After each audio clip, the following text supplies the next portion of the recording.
Hey, Ashley, can you hear me?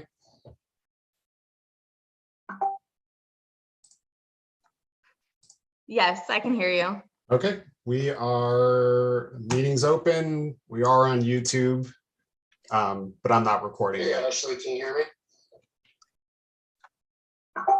Okay, good. Yes, I can hear you.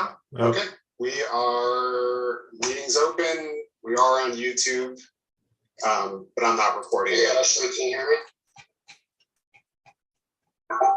Okay, good. Mute.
Good morning, everyone. This is Ashley. I am going to give us a few more minutes and wait till President Lee hops on.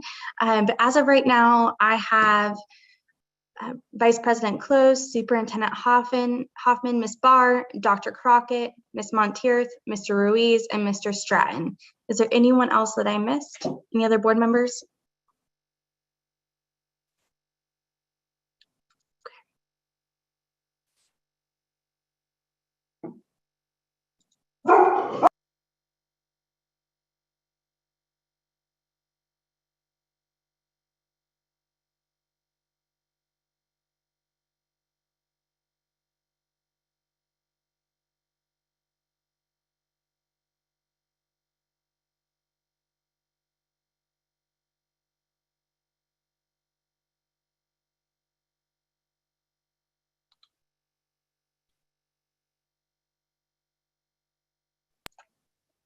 Hey, Ashley, I'm here. Sorry about that. I had an 8 o'clock that ran just a minute too late. So I apologize, guys.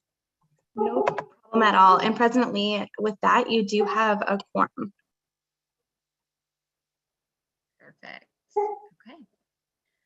Just give me 1 second. All right, here we go. Okay. We're going to go ahead and do the Pledge of Allegiance, and then we will have a moment of silence. I pledge allegiance to the flag of the United States of America and to the republic for which it stands, one nation, under God, indivisible, with liberty and justice for all.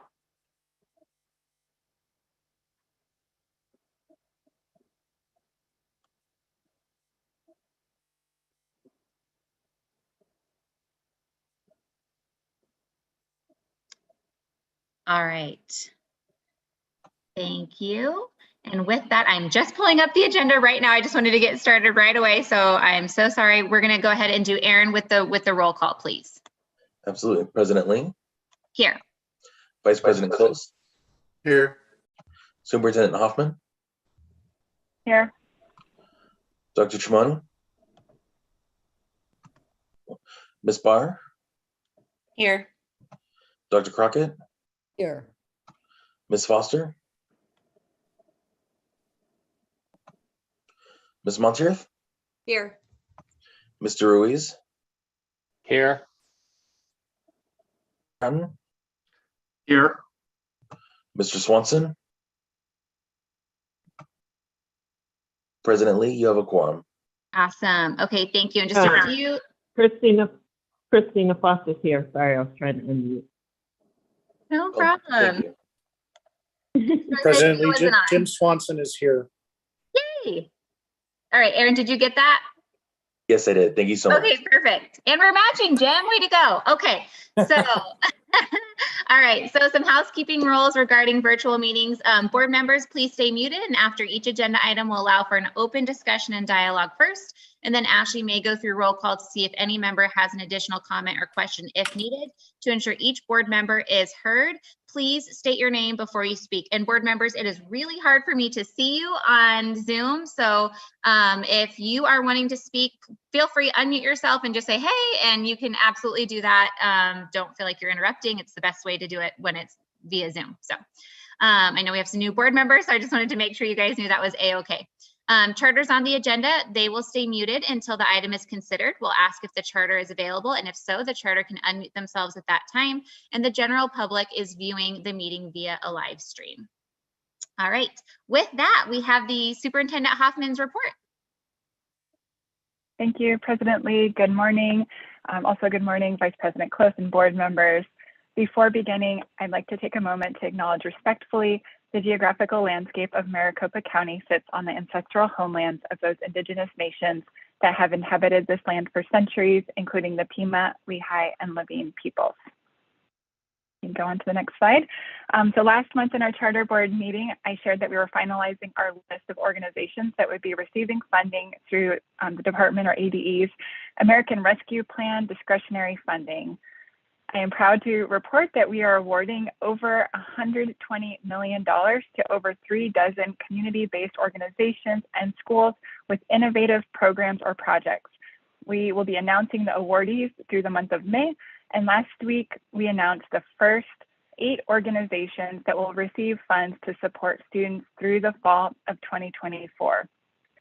On Tuesday, we announced $12.1 million in targeted funding for students' mental and physical health. Go on to the next slide, please. And so the organizations under this bucket of funding under mental and physical health include Valley of the Sun YMCA, which received $3 million to support the mental, physical, and behavioral health needs of students and educators by providing memberships and expanding services such as diabetes prevention and sports programming. ASU's Mary Lou Fulton's Teacher College received $2.8 million to implement a program called Play On, designed to offer after-school enrichment at 14 elementary schools in the Mesa Public Schools. And this program promotes mental and physical health through active and inclusive games. Not My Kid received $2 million to expand its mental and behavioral health services to youth, parents, caregivers, and school faculty. These services will focus particularly on schools, on Title I schools, LGBTQ youth, and low-income students and their families. The BAR Center received $2 million to implement the BAR model, which the BAR is building assets, reducing risks in selected schools. The BAR model allows K-12 staff to better understand and build on student strengths, proactively address the non-academic reasons a student may be falling behind in school, and identify which resources they need to thrive. Playworks Arizona received $1.5 million to promote socialization skills and independent conflict resolution proficiency through gameplay. These dollars granted to Playworks will be used towards expanding their services to more Title I schools in Arizona. The next slide, please. On Thursday, we also announced $1.7 million towards organizations that specifically serve students with disabilities. These include the Special Olympics Arizona, which received $1.4 million to expand its Unified Champion Schools program. Unified Champion Schools is a strategy to activate youth, engage educators, and promote acceptance and inclusion in school communities. And then for Arizona Autism United, they received $300,000 to expand its speech and language therapy services for children with developmental disabilities throughout Maricopa County.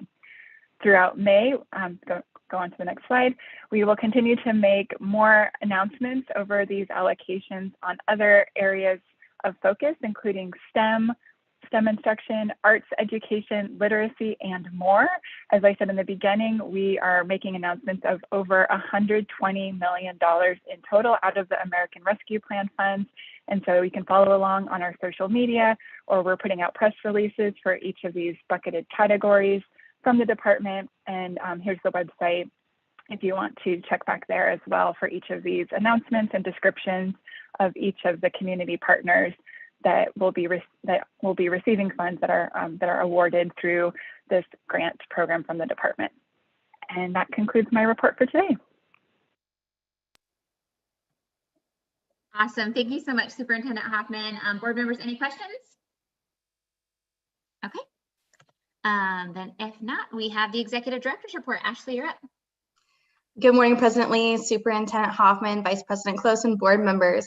As an update for board actions and legal matters, for Pinnacle Education Keno, the court ordered the matter be remanded back to the board due to procedural issues, and the board order vacated. The matter will be brought back before the board at a future board meeting. For Parkview, a hearing on the notice of intent to revoke has been scheduled with the Office of Administrative Hearings on July 12th, 13th, and 14th. For Arizona Education Solutions, the charter holder did appeal the board's decision to approve a partial enrollment cap increase. The Office of Administrative Hearings ordered that before June 15th, the parties provide the Office of Administrative Hearings with a written status report. Board staff continues to work on this matter and will be bringing it back to the board for additional consideration at a later date. Today, the consent agreement for operational noncompliance for Phoenix Education Management has been placed on the consent agenda for your consideration. New Horizon High School, Inc.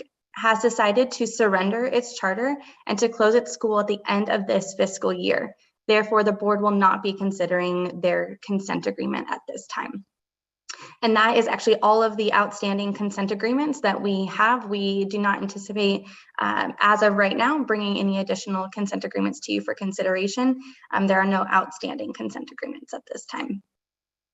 As an update on approved amendments and termination agreements and training sessions conducted by the board, the number of amendments approved since the board meeting for Arizona Online Instruction is actually 0. I have not approved any AOI requests.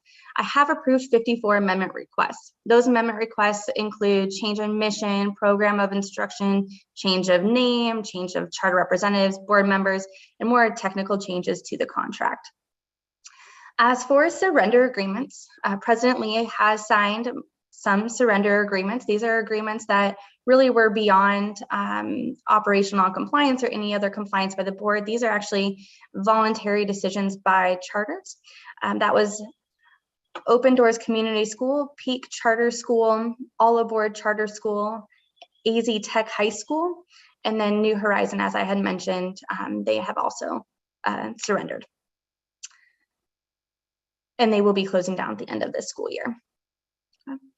Since the last board meeting, board staff has conducted 16 5- and 10-year interval reviews, 25 pop-in visits, and we will continue to conduct interval reviews and pop-in visits throughout the next few weeks through the end of May.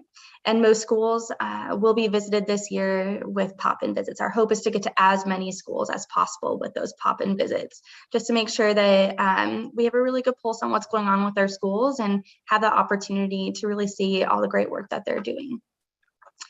Board staff will be hosting new operator trainings going forward, and we'll be doing charter representative boot camps later on in the summer. Additionally, we will be at the Charter Association's Compliance Summit this Wednesday to do additional training on compliance and really just have an opportunity to talk to the charters and get some of their feedback on how this year went and what next year is really looking like for them, and how the board can update our processes to better support the good work that they're doing. With that, that is my update. I do want to hand it over to Serena to update you on policy and legislative affairs. Ashley. Hello, President Lee, board members. Just a little introduction. I did get a chance to meet a few of our new board members at their confirmation hearing in front of the Senate committee, but my name is Serena Gumpas. I am the Assistant Director of Policy Development and Government Relations. And so during legislative session, I do give a legislative update during the Executive Director's report. This month, things are moving a little bit slower at the legislature right now. They are working through budget discussions. And so a lot of the bills have already moved through, including our bill, which was 2177. That bill has been signed by Governor Ducey. It requires that charter representatives and charter school governing board members now must receive and maintain a valid fingerprint clearance card, as well as we had initially talked about removing early renewal from the law. That was amended out at the request of some of our charters with the Charter Association, and we supported that amendment. And then I am actually completely blanking on our third requirement in 2177. It was the FCC, the early renewal. Oh, I know now.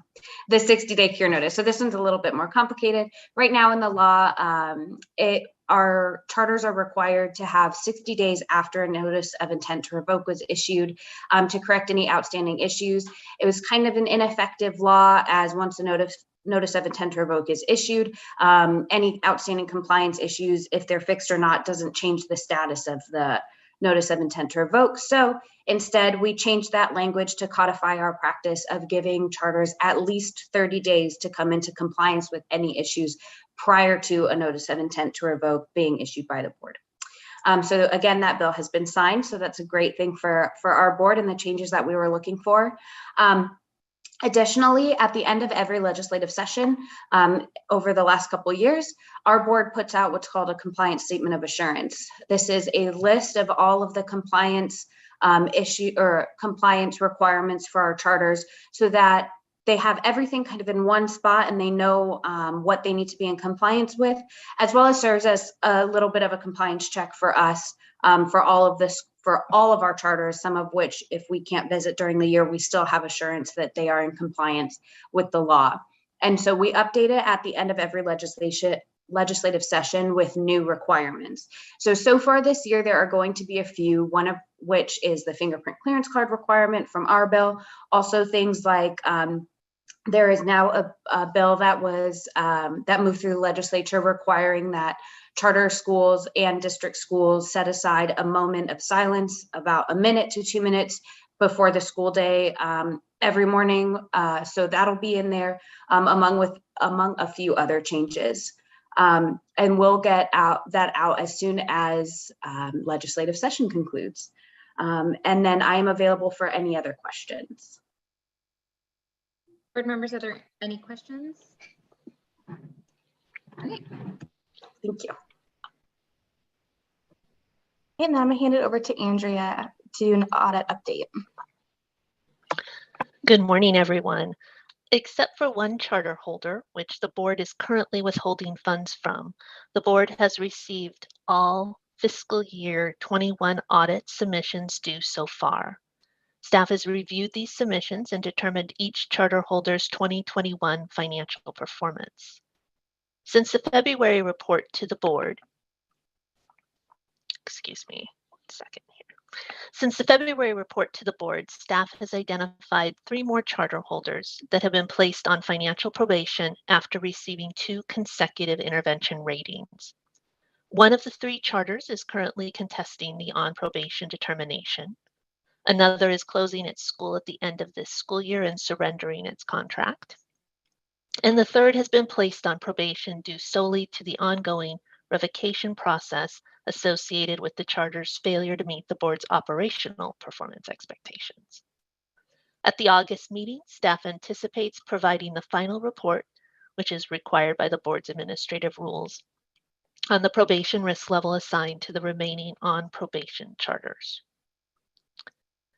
As you may recall from last month's meeting, the board's audit guidelines required charter holders subject to a single audit for 2021 to submit certain audit components by March 31st if they decided to use the federal single audit deadline extension. These charters now have until September 30th to submit to the board the 5 single audit schedules and documents identified in the guidelines. 39 charters have utilized the federal extension. Staff currently plans to send the audit letters and make the 2021 financial dashboards available for these charters after their single audit specific documents are received by the board. I'm available for questions. Hearing none, President Lee, that is all I have to report. Ashley, President Lee, I actually have a question related to finances. You know, as you know, we are entering into a period of higher inflation, and I'm reading in the news that, you know, Arizona is kind of the epicenter for inflation. We have some of the highest inflation rates here in the country. I'm wondering, you know, and I hear the updates on the audit, and that's great, but the audits are, you know, kind of trailing indicators of problems because they capture finances in the past. Are we hearing from any of our charter operators, or do we have a sense on how inflation may be impacting or can impact here in the relatively short term the operation of some of our charters, particularly more of the, you know, some of the more marginal schools? I would expect that, you know, their costs are going up the same as everybody else's cost, and I'm kind of concerned about what that could mean for some of our charter schools going forward over the next, particularly over the next fiscal year, or even potentially longer. Andrea, do you have any information on that? I know that it is a topic of the conversation down at the legislature to increase funding for schools to include some additional monies for inflation. But beyond what I've heard beyond hearing from schools that, yeah, you know, the daily costs are increasing. I have not heard as to what impact that's likely going to have on the schools itself, especially including the fact that they have been receiving additional federal monies. But I'll hand over to Andrea and just if she has any additional information to add to that. Okay. I don't have any specific information related to the effect of inflation other than what Ashley said. I can say that for all of the charters that are in intervention, whether they're in first-time intervention or they're on probation, they are submitting quarterly reports to us about their financial performance. Okay. None of them have specifically, mentioned anything related to inflation, but those reports are reviewed to kind of monitor how they're making it through the year and then where they'll be at the end of the year. Okay. All right. Thank you.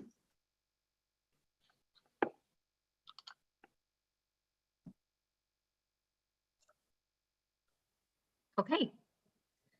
Then with that, we will move on to the call to the public, and no public comment was received, but we did have one request to speak by Jake Logan with the Arizona Charter School Association. So Jake, if you'd like to unmute yourself at this time and address the board. Madam President, thank you very much. Board members, thanks for letting me say a few words here today. I'll be very brief. I know you got a lot cooking here on your agenda. One is just wanted to say thank you for all you do for your service on the board. Having been in your shoes before, it is a lot of work and rewarding work, but nonetheless a big time commitment. So one, thank you. Two is I wanted to welcome the new board members, and I think I've had a chance to discuss or to meet most of you, if not all of you. And I want to thank you for your service and for your willingness to serve on the board.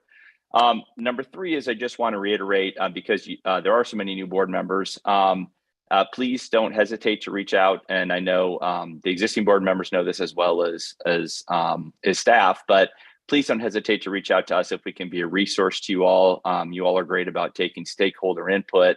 But in addition to that, if you're looking for data or different angles on things, I just wanted to, again, encourage you to use us as a resource. We value our partnership and very much want to help you all be able to sort through all the issues you do.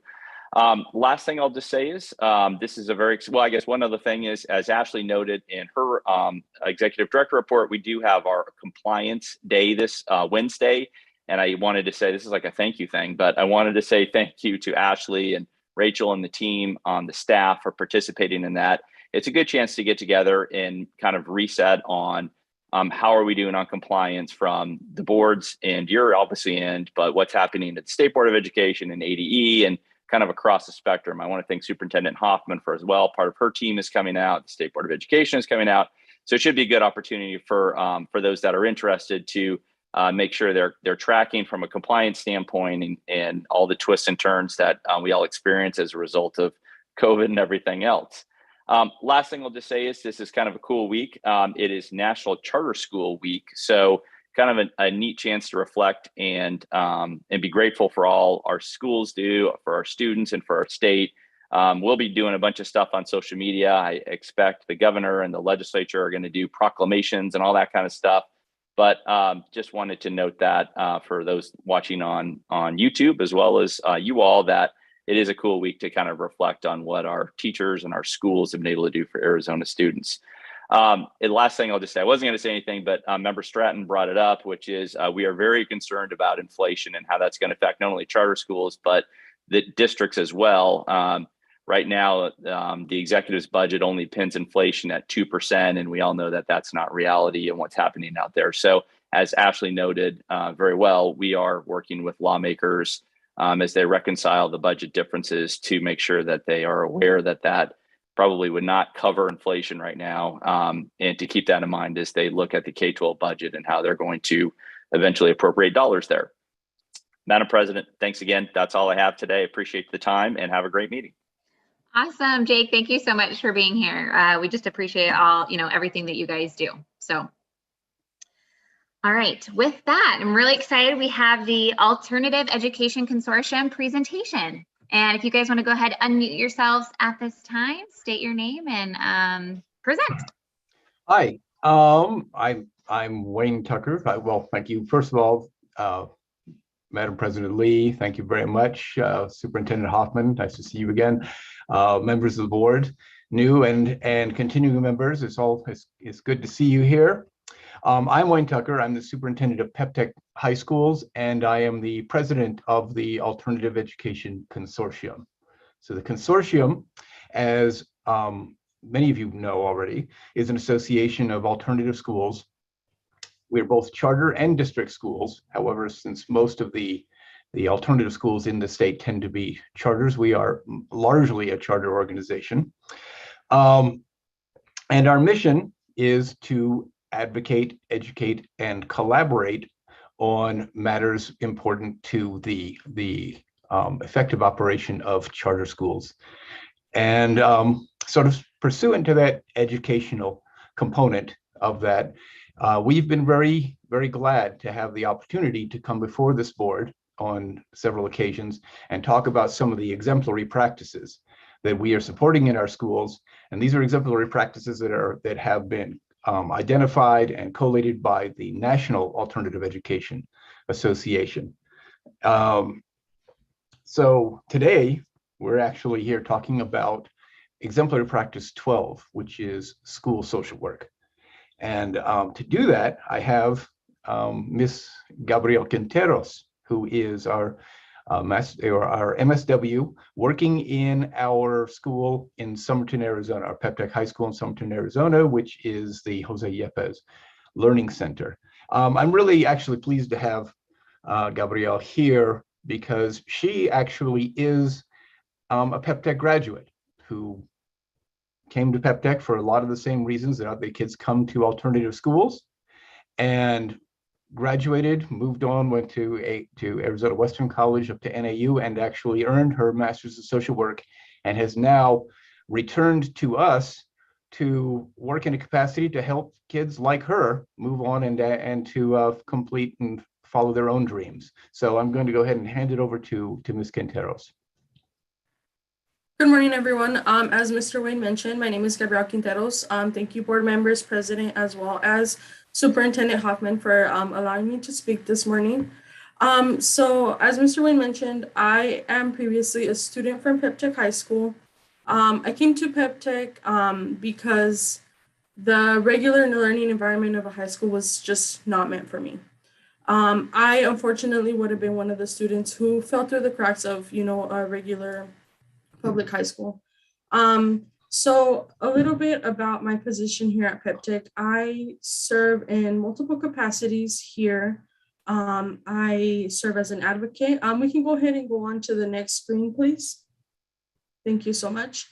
So different ways social workers are able to advocate within the charter schools are through advocating in IEP meetings. At times I serve, sometimes not the best friend for our school because my focus is always my student. So even if that sometimes puts me in a bad place with my teachers, I will continue to advocate for my students. I do come from a background of developmental disabilities. I used to work for the state. So I'm able to understand a little bit more when having to advocate for my students in their IEP meetings, maybe creating behavioral plans with them, because as a social worker, I come with the understanding that sometimes behavior results from experiences we've had in life. So I'm able to speak with my students and mediate with teachers, with students, and student on student, sometimes families, and even our lead teacher, which is our principal here. I mediate sometimes when it has to do with disciplinary action. I understand that schools have to always have the safety of every student in mind, and I do as well. But here is where I put my social work hat on, and I say, okay, like this individual's had these past experiences, and maybe this is going on at home, so we have to be a little bit more lenient with them, or we have to come up with a plan for them to be able to continue their learning and allow them to have an environment that fosters their learning regardless of what's going on at home. I don't know if you have any input there, Mr. Wayne. No, very good. I'll let you run with this. Go ahead and move on to the next slide. So another thing in social work is we are very in tune with systems theory. So we believe that if one aspect of an individual's life is not where it's supposed to be or it's disrupted, that is going to disrupt all aspects of their lives.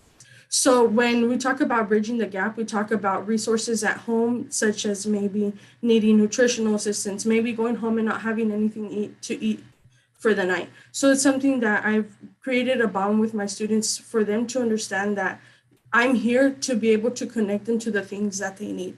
I'm very thankful to PEP as an organization because they've been able to assist with serving our students. For example, we've had students who don't have anything to eat tonight and we're able to, call up to Tucson and say, hey, you know what? Are we able to make maybe a Walmart order pickup so our student has something to eat? So we've had many of those instances. But I think without having social workers in schools, some of those things go unseen because we have, teachers have a lot on their plate as it is. So having a social worker there allows us to be able to assist in their learning as well as at home. So I'm able to provide follow-through services. For example, I refer students out to behavioral health. We know that living in a rural community, sometimes access to behavioral health services are difficult to obtain. So I'm able to connect students with behavioral health services as well as continue to follow through with them, making sure they're making their appointments or they had an appointment for an intake, things like that. I'm also able to connect them to community resources, such as helping them fill out applications for nutrition assistance, maybe utility assistance. All of those things allow the student to be able to come to school and not have that worry of what's going on at home. So we can go on to the next slide. And then there's just a little picture. If we could go back really quick, I'm sorry. There's a picture of the Summerton Light Parade. Some of our students were able to dress up as Disney characters and interact with the community. Okay, if we could go back, please. Thank you. Awesome. Okay, so exposure to community resources. One of my biggest goals is for my students to at least leave this school knowing that there's people who are there to help. So in social work, we are very big on community building and community resources and being able to connect our clients to that. So for these pictures, the first one on the left, on the top is a picture of the students that were taken out into the community to a thrift shop that funds our homeless shelter. So through that, I like to start them from the back end, which is showing them the positive impacts that these organizations make. So through doing that, I'm allowing them to understand that even though we go to these places when we're going through things in life, these places are going to provide a positive or an impact on their lives. And then below that picture, we have my students volunteering at Amberly's Place, which is a family advocacy center. They have a thrift shop that allows domestic violence survivors as well as sexual assault survivors and any type of abuse. They can go to that thrift shop and get clothes or anything that they may need to leave their abusive situation. So I like to take them there because they go with the understanding that they're going to provide some type of benefit or something good for those who are in need. And then on the on the right hand at the top, we have a group of students that were taken to Cesar Chavez Day for the Somerton community. They adopted that day as Cesar Chavez Day. And most of our students come from migratory backgrounds, just as myself did. And I want them to understand and know that their culture is something that is accepted and it's something that is recognized. And for allowing them shows them that we're here for them and we understand and we know the type of backgrounds that they come from. And we understand that the difficulties that come with being from migratory families.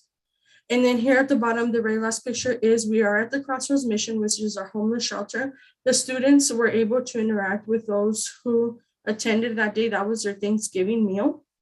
And the students were there to serve those who attended the meal. They also made a lot of connections with individuals there. It's something that we've been doing is trying to go out into the community so they know what resources are out there, but they also understand how they can help their community in the future. Move on to the next slide, please. And then safe spaces. Social workers are there to provide a safe space for their students. The picture we have here on the right, we brought a presentation in about behavioral health. Bringing those presentations into the school allows students to understand that this is a place where they can express how they feel. It's a place where they can talk about their feelings. This individual that came in, it was very powerful. They had a lot to provide the students, and we talked about how sometimes we come to school or different places with a mask on. Sometimes we may be going through things internally that nobody knows about. So that opened up the topic of conversation about, things that we go through in life that others may not know. So since that presentation, it's been a healthy path into talking about mental health and things like that. And then here on the right, I am in the picture with some of my students. That is a puzzle table we have here. And that puzzle table, the purpose of it is to foster trusting relationships with the students. The relationship with a social worker to a teacher is very different. Although students do disclose things to teachers, the social worker is the individual that they know that is not going to get them in trouble. We're not there to discipline them. We're there to see how we can help them.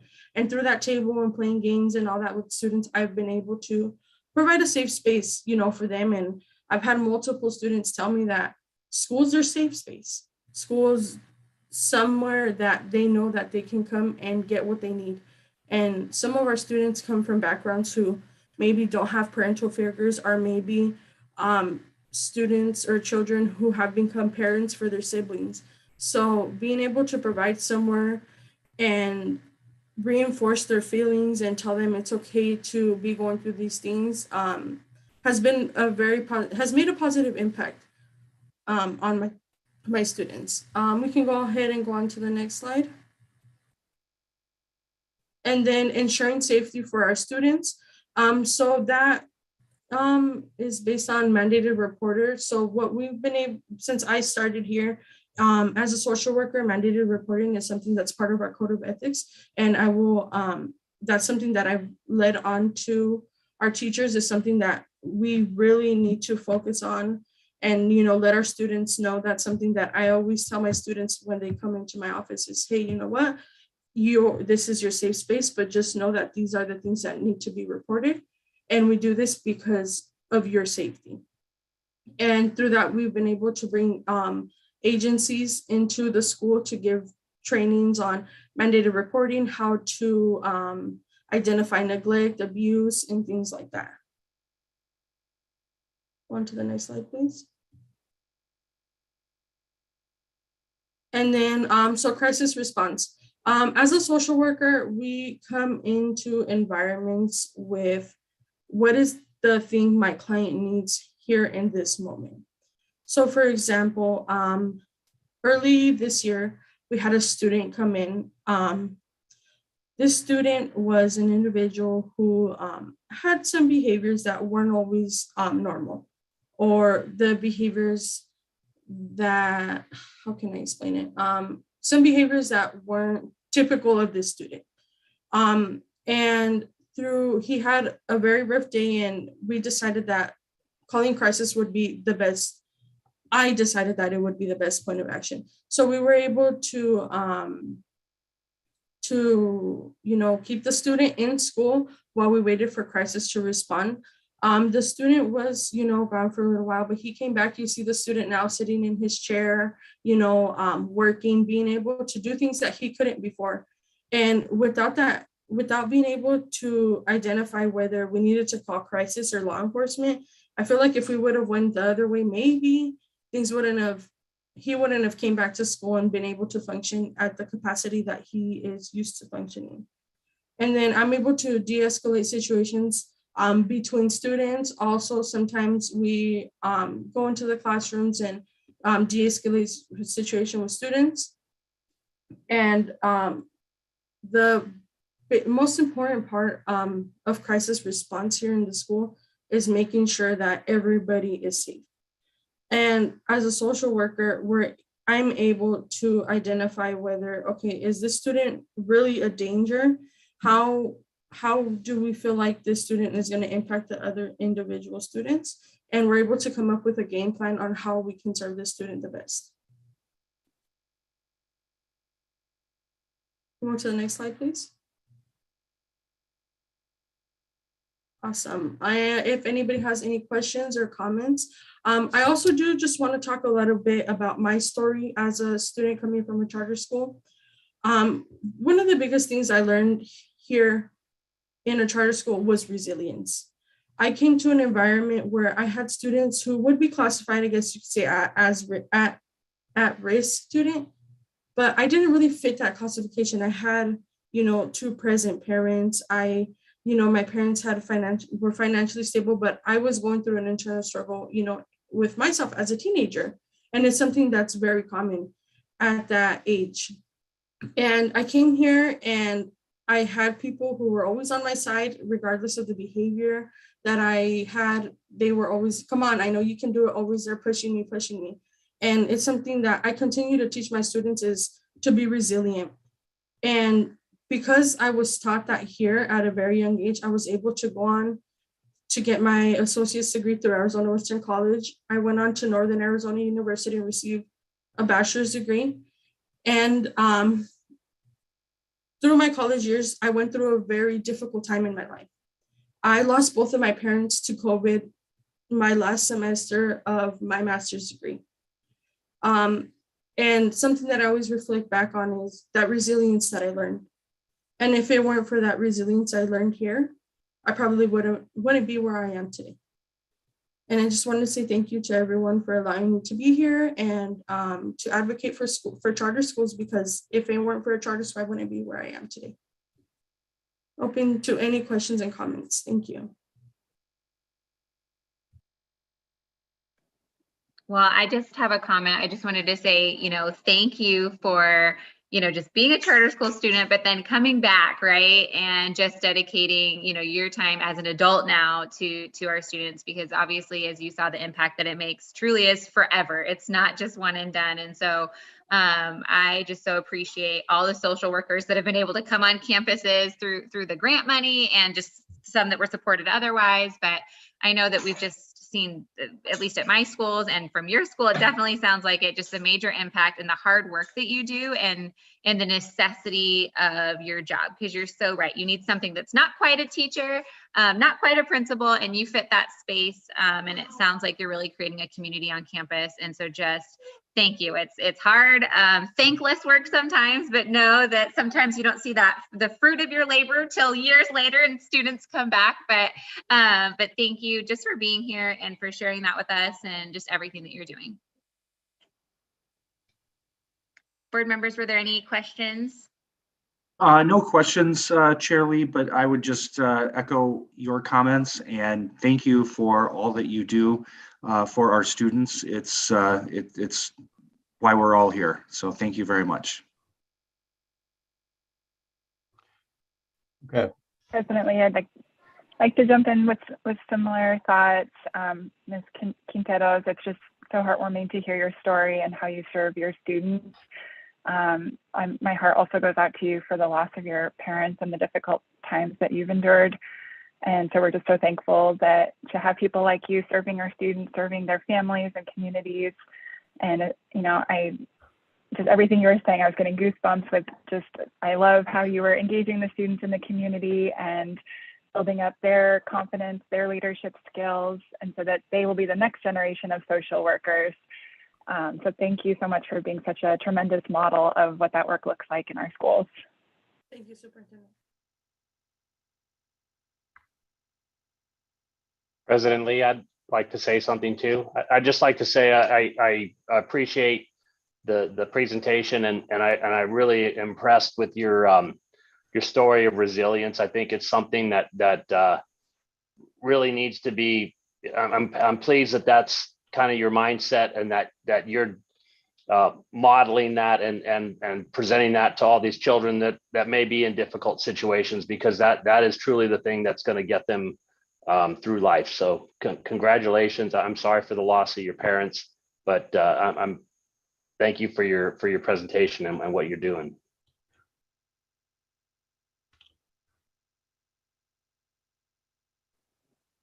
All right. And with that, Mr. Tucker, did you have anything else, or?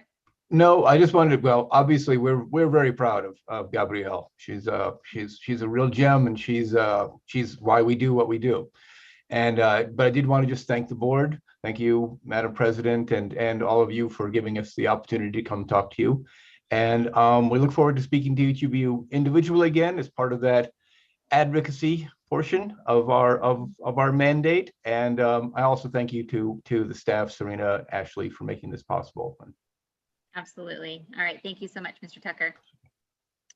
All right. With that, up next, we have agenda item H, which is our consent agenda. Are there any board members that need to recuse themselves, or would you like to pull anything off of the consent agenda? If so, now's the time to let me know. Okay. All right. If not, then is there a motion? President Lee, this is Hans. I move to approve the consent agenda as presented. Thank you. Is there a second? I'll second. This is Board Member Stratton. Thank you, Member Stratton. Aaron, with the roll call, please. Vice President Close.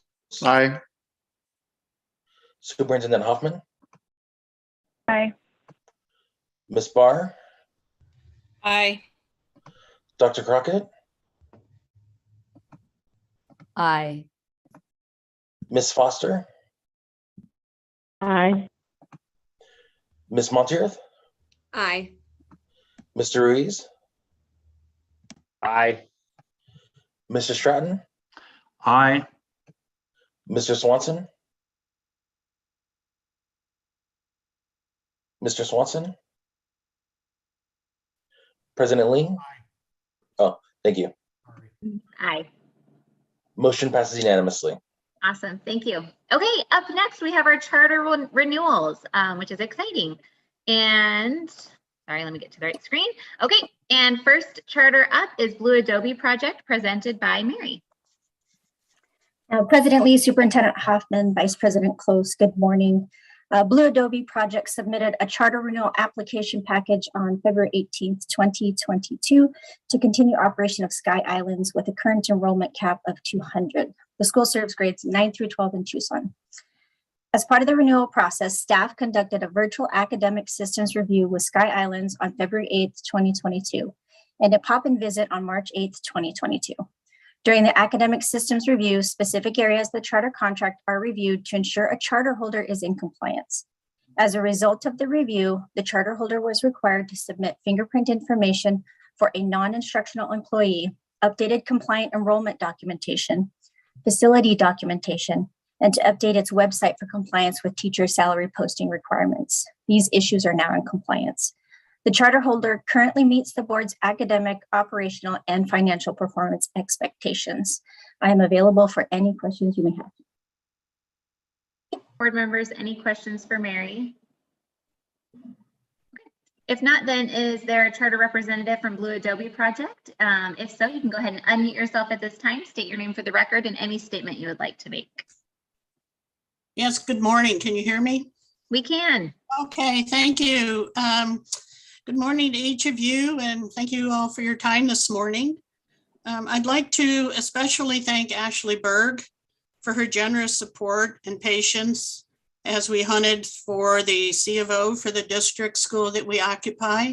It's a 1955 school, and that was prior to certificates of operation. The district thought that they had it. We thought that the district had it, and thanks, Ashley, again for your support and patience.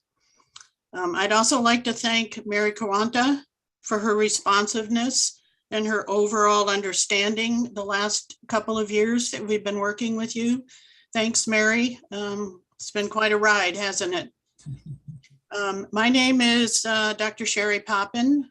I am the founder and have been the director of the school for the last 14 years. As you may know, Sky Islands is in a period of transition.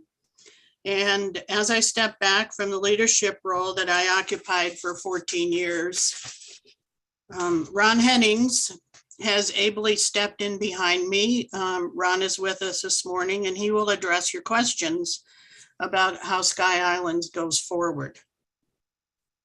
I'd like to, as I leave the leadership role, say that the last 14 years have been quite a ride. We are among the first, if even the first, charter school to lease a district school. And we've been in that school now 9 years, going on 10, hard to believe. When we took over that school, I'm just going to segue here for a minute. It had been vacant for 3 years and half the windows were broken and boarded up. People were living in the building without plumbing. Don't even imagine what that was like.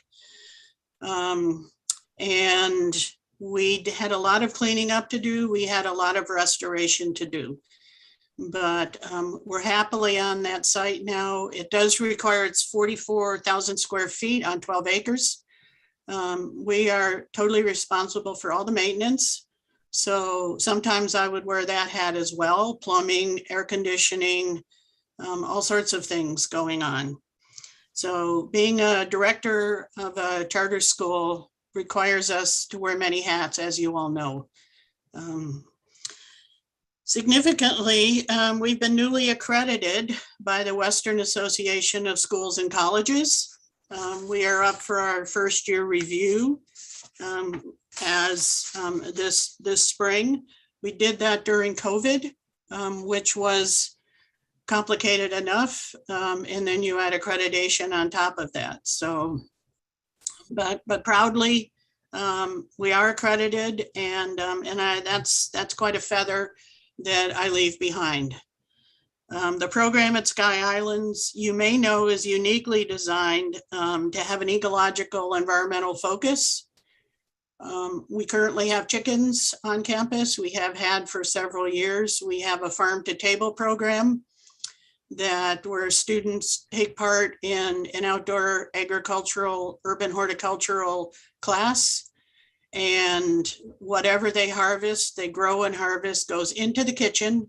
And we have 2 culinary classes that then prepare that food to go into student lunches.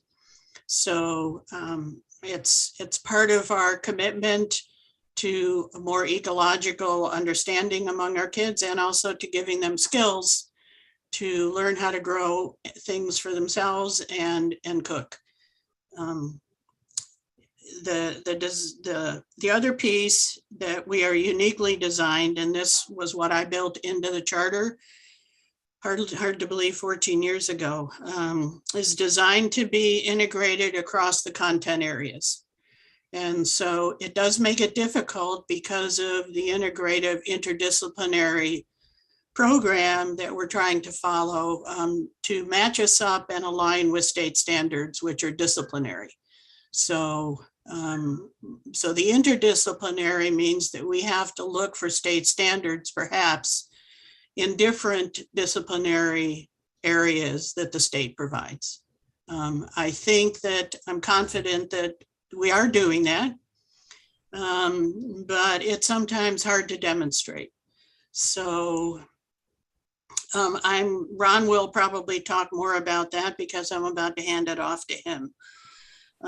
Secondly, I want to say that the transition in leadership has come at a less than opportune time. I did try to step back last year and not retire. I'm still vertical and breathing. I'm not done yet. Teachers and educators don't retire, right? They just move sideways and keep going. So, but the transition and the succession could have been planned better. Last year, it didn't take, and the person that came in behind me left, and so I came back full time and brought Ron, mostly very capable into the position this December. And we did spend some time in a succession and transition plan. And I am still involved in the school. At some point, I will just hand it off. But it's been a difficult transition.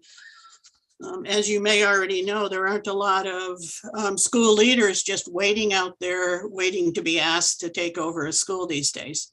With COVID and, as you mentioned earlier, the rising costs, it's difficult. It's very difficult. So we know we need to have done the planning and execution of the transition better.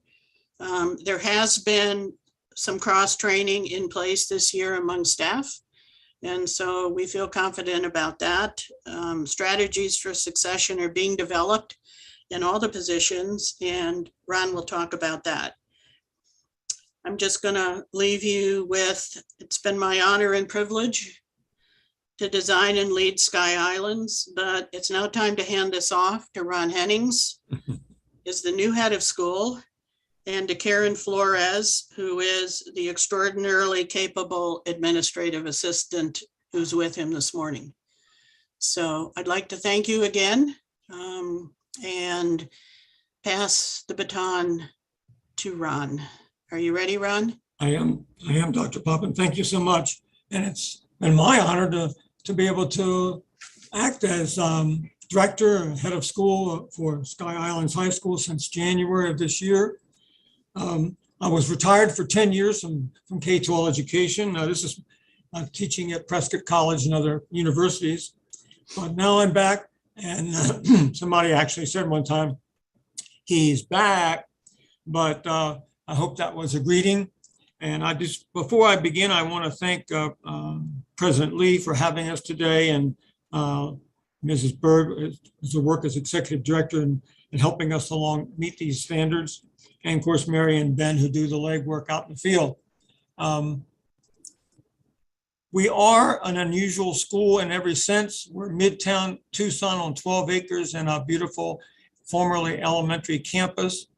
And when I first saw this school, I came over just to see what was happening. I'd gone onto the website. I knew they were looking for a director, head of school. And so I came over and visited with Dr. Poppin, and just coming in the driveway, I knew I wanted to be here as leader.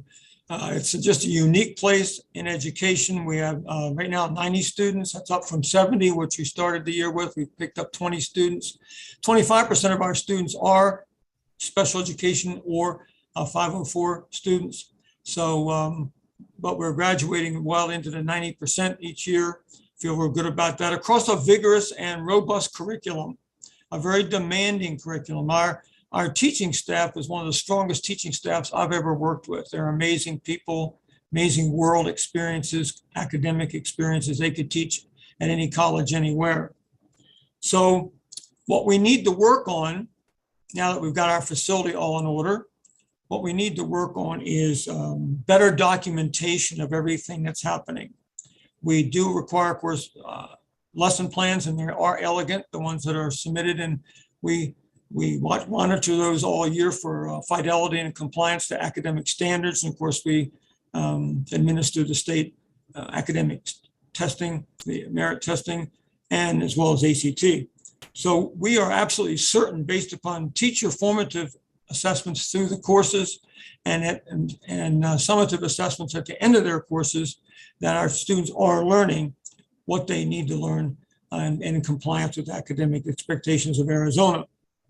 But we need to work on attending to the academic systems reporting. And we have already put in a professional development program, which we meet every Wednesday afternoon for an hour to 2 hours to talk about curriculum fidelity, curriculum alignment, lesson plans and pedagogy, and also monitoring student progress, individual student progress. I'm here to answer any of your questions and any concerns you may have. Thank you so much for that. Board members, are there any questions for the charter holder? President Lee? Please. So I think I'll direct please, whoever wants to answer, Dr. Poppin or Ron, who can answer, but I have a lot of questions about the special education piece because it is such a high percentage of students who are identified as having an IEP or 504 plan. And so, and since you are a very small school as well, I would love to hear more about what does your special education program look like? How are you identifying students as well as exiting students who may no longer need those special education services? I know I worry about over-identification when I see such a high percentage of students identified, but also how are you supporting the students who do need those services? Thank you, Superintendent Hoffman. Yes, we are pleased and proud to serve all of our students. I was a former special education director before I became a superintendent for years. And I have a deep, strong commitment to special education and 504 students. We have a full inclusion program. Our program is designed and monitored by Sam Wright from Exceptional Student Services. We have weekly IEP meetings and 504 meetings and are meeting all expectations from the Special Education Services Department of Arizona Department of Education. Thank you. And then what about, and I love to hear that you have that background in special education. So that's really helpful as the leader of the school. And so then talk to me a little bit about the post-secondary plans or transitional plans, because I know there can, sometimes there's that stigma out there of kids, students with disabilities can't go to college or, that type of thing. So what does your transitional planning look like for your students with disabilities? We think that what our students are able to do after they leave us is really a test of what we've done for them and with them. That's the ultimate test, isn't it? How well do your students do once they leave you? We have students participating in the JTED program. They end up going on to the Pima Community College of Vocational Technical Programs. We have another student, for example, who just got a $40,000 scholarship to University of Arizona Engineering School. A great variety, and part of our special education expectations on ourselves is to meet and with the parents and with the student and plan a transition to either a more formal education, maybe U.S. Armed Services, or and then to monitor how they do when they enter those fields. That's great to hear. I appreciate those responses. Thank you, President Lee. Thank you. President Lee, I have a question. Please. Just curious, I'm kind of piggybacking on Superintendent Hoffman's question, but taking a step out of special education and going kind of just before evaluations. What does your RTI program look like, and how do you navigate that either to address possibly moving students to the evaluation point or keeping them where they are so that they can fill in any gaps or holes in education, especially since we've had years with COVID? Yeah, the response to intervention is a critical piece, as well as our child study. Every Wednesday, we meet for an hour to 2 hours in the afternoon, and our entire staff, including faculty, and we review academic progress of those students who may be being challenged and not having the success that they should have, to see if they would respond to other interventions, something short of special education evaluation and IEP development.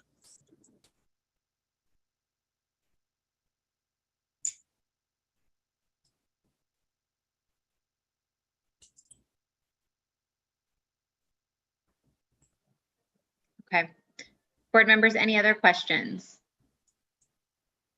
I just have a question. I see that for your FY21 data, there isn't any. There's a star, and that typically to us means two things. That either means you didn't have enough students, in that category to test, or that they all tested into like one category. So it would have essentially been close to 100%, so they couldn't have posted that. Can you share why the FY21 student data was redacted? Dr. Poppin, do you want to address that question?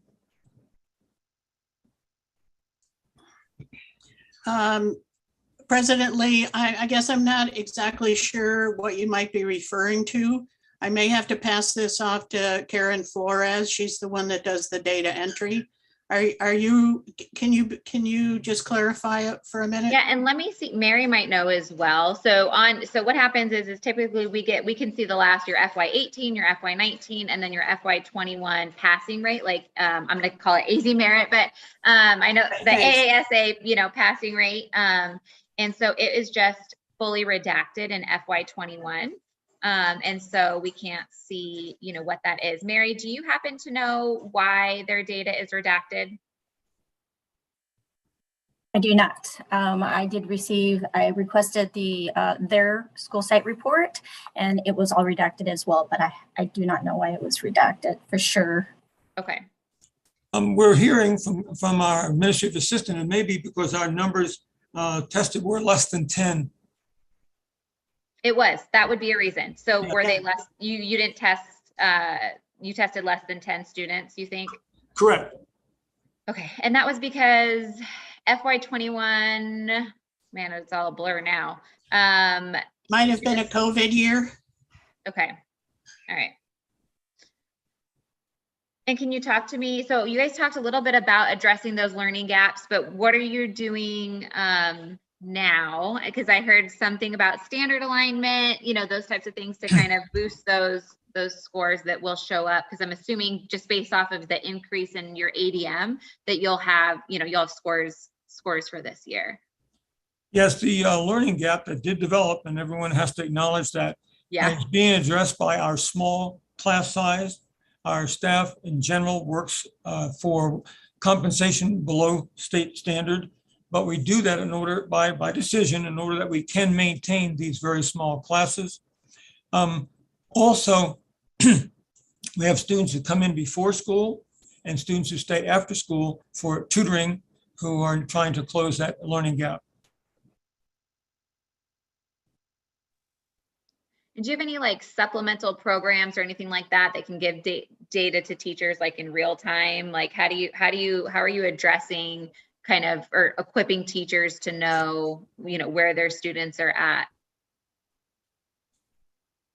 Our teachers, because of the small class size, they have a very close relationship, both academically and social relationships with their students. They do formative assessments along the way each week or every other week.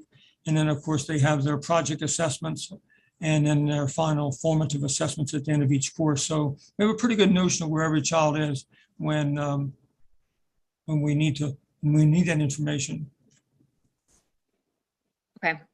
Perhaps I can add to that too. Thanks, Ron. Our class, the length of our classes are 90 minutes, and the students meet with their teachers for 3 classes a day. So there's considerably more time spent between the teachers and the students, and that information then about where students are can be demonstrated in multiple ways. Does that help? Yeah, definitely. What's your average class size, would you say? 12, 14, maybe. Yeah. Is that about right, Ron? Yes. Yeah, you guys just mentioned that, you have a lot of interdisciplinary standards happening, which I think is amazing and totally the way things should happen, because they do all interconnect. And I think every class can support, all the different standards. So I think that that's just amazing, but something to consider might be something that's a little bit more formal. I just know as a teacher that analyzing the data takes a lot. Even though I knew every single one of my students, I didn't necessarily know, where they were at with each exact state standard. And that can be really tough. And so looking into something that could, help your teachers, that might just benefit them time-wise, just so that way, because I would just like to see you guys, you had a C in FY18, a C in FY19. We couldn't, obviously no letter grade in FY21. And so with the significant learning, with that gap, you're exactly right. Students are coming in ways that we haven't seen before. And so I just really want you guys to, be focusing on that piece, because it sounds like you have a very unique program, which is incredible. That's what charters are here for. And so but I just want to make sure that piece is also improving. So. Maybe I could make this observation. When Mary and her colleague came down for a pop-in visit, as they were leaving, we received, I think, the compliment that all schools hope they receive someday, when Mary's colleague said, "I wish my daughter could have attended a school like this." Yeah, no, that's awesome. That's really great. President Lee? Yes. I just wanted to add and confirm the school only had, admit, I didn't look, ADM of 21 in 2021. So they wouldn't have had enough test records in any tested area to have public data. So 21 across 4 grade levels. No, that makes perfect sense. Yeah. Okay, that's my preference for redacted data than the other scenario. So I just wanted to double check on that. Okay, with that, are there any other questions, board members? President Lee, I just wanted to also piggyback on your line of questioning. Are there benchmark assessments given on a quarterly basis?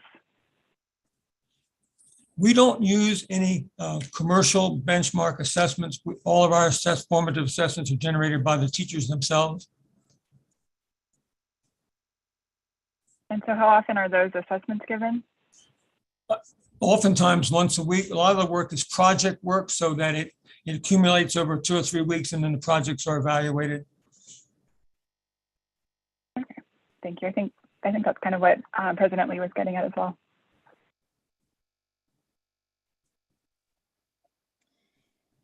Yeah, I just think, we're in the world of letter grades and state standards. And so if there's something you can do to help your teachers out, I think there's some really inexpensive programs that could just give them that data. Because I know as a math teacher, every one of my questions was aligned to state standards, but it was a lot to do that and then to analyze that. And if they're doing that every other week, they're spending a whole lot of time. And so I just know that there's some programs out there that could help maybe, or, just things to consider, or make sure if it is homegrown, which I think is great, that there's places in check to make sure that those homegrown assessments are covering all the standards that need to be covered for that year. So Thank you so much. We'll Yep. definitely consider all of that. Okay. All right. With that, are there any other questions or comments? Okay, then is there a motion? President Lee, this is Board Member Close. I just want to thank you and the other board members for their questions and comments. Of course, all of us on this board just want every school to be the best they can be. But having considered everything, I move based on a review of the information provided by the representatives of the charter holder and the contents of the application package to approve the charter renewal application package and grant a renewal contract to Blue Adobe project. Is there a second? I'll second. This is Board Member Stratton.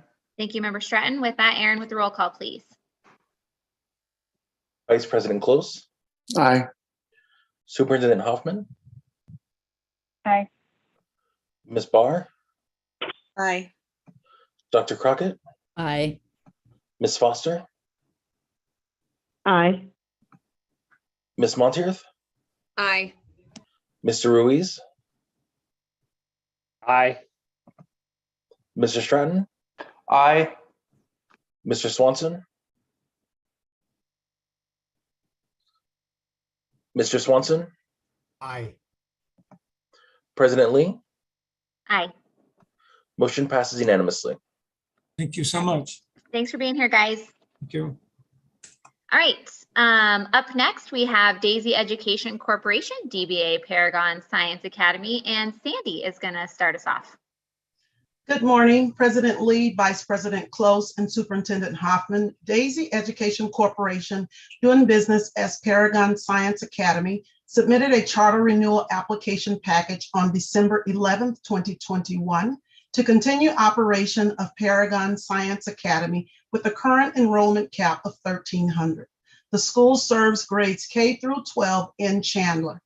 As part of the renewal process, staff conducted a virtual academic systems review of Paragon Science Academy on February 28, 2022, and a pop-in visit on March 22nd, 2022. During the academic systems review, specific areas of the charter contract are reviewed to ensure a charter holder is in compliance. The enrollment policies were reviewed and found to be in conflict with ARS 15184F. This issue was brought into compliance on March 18, 2022. The charter holder currently meets the board's academic, operational, and financial performance expectations. I am available for questions if you have any. Board members, any questions for Sandy? Okay, if not, then is there a charter representative from Paragon Science Academy? If so, you can go ahead and unmute yourself at this time, state your name for the record and any statement you'd like to make. Yes, good morning. Can you hear me? Yes, we can. Good morning, Madam President, honorable board members, charter board staff, ladies and gentlemen. This is Naci NACI Karadeniz, principal of Paragon Science Academy, PSA. I would like to share the following. Thank you for allowing me to share with you today a little information about Paragon Science Academy that you will not see in the executive summary or in other documents today's meeting. In 2008, Paragon Science Academy opened its doors in Chandler in direct response to area's parents who were seeking a better science, technology, and math education experience for their middle and high children than the local schools were providing at that time. That desire aligned with the beliefs of the founders of First Daisy Education Corporation School, which opened in Tucson in 2001. The founders were concerned by the disparity in science and math scores between students in the USA and those in the many of the countries in the world. A disparity amplified by first OECD program for international student assessment scores released in November 2001. Daisy Education Corporation founders also believed that too few students were pursuing degrees in science, technology, engineering, and math, resulting in companies being unable to fill the STEM positions with domestic talent. Since opening in 2008, our school has focused academically on STEM education and college preparation. A STEM-focused education is not just about the programs, it's about the STEM culture, a culture that integrates STEM content into all subjects, including art, physical education, social studies, and language arts.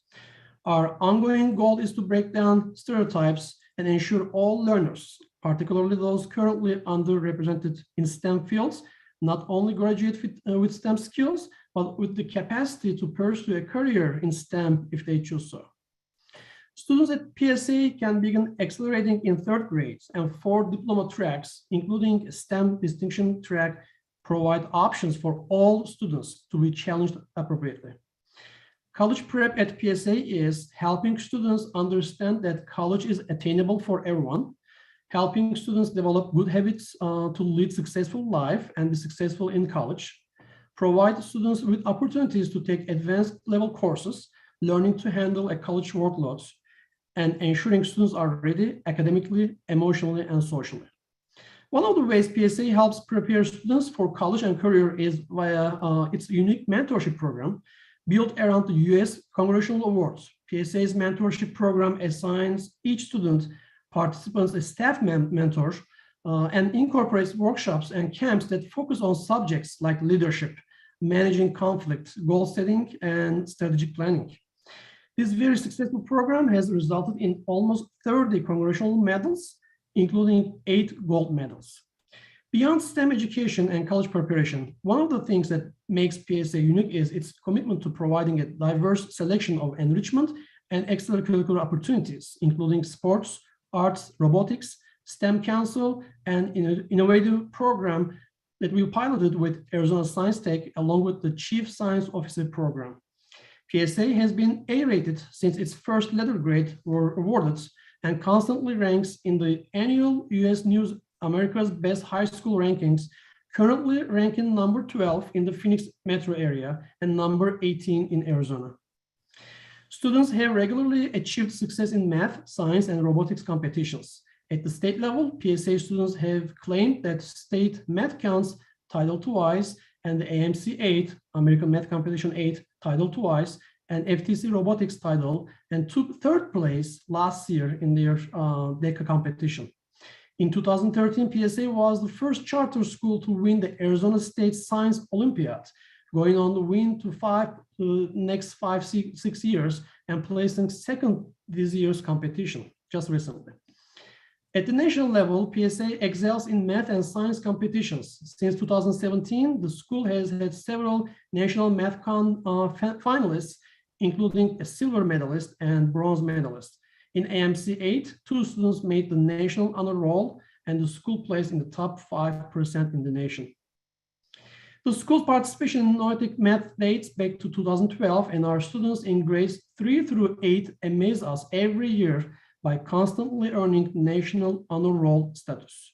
In science, examples of student successes in national competitions include a 3rd place at the National Junior Science and Humanities Symposium, placing the 2nd in ice sweep, and taking 1st place in the wind power category at the National Science Olympiad. Our school, with 1/3 of its students identifying as African American, also has a 100% graduation rate. Paragon Science Academy is a close-knit, vibrant, culturally and socioeconomically diverse K-12 charter school community in Chandler, graduating future leaders and world caliber talent. Thank you. I'm available for any question. Well, thank you for that, and congratulations on all those accolades. That's really an impressive program. Board members, are there any questions for the charter holder? I just have one. Obviously, your data looks great, and what is something that you're going to do? Because obviously, I think most schools' data took a hit with COVID. And is there anything that you found that you've had to implement more of, or do a little bit differently due to to kind of address those learning gaps?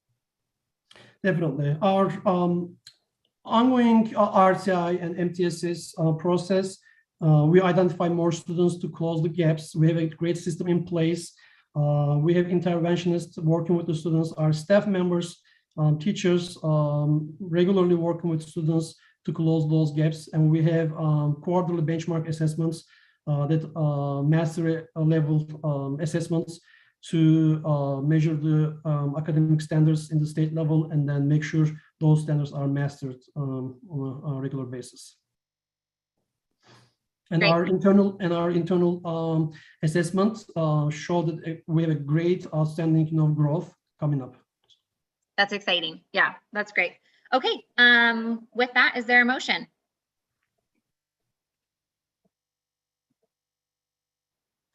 President Lee, this is Board Member Close.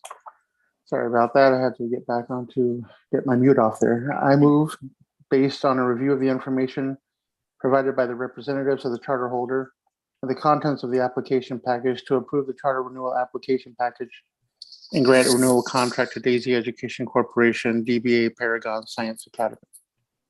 Thank you. Is there a second? I'll second. This is Board Member Stratton. Thank you, Member Stratton. Aaron, with the roll call, please.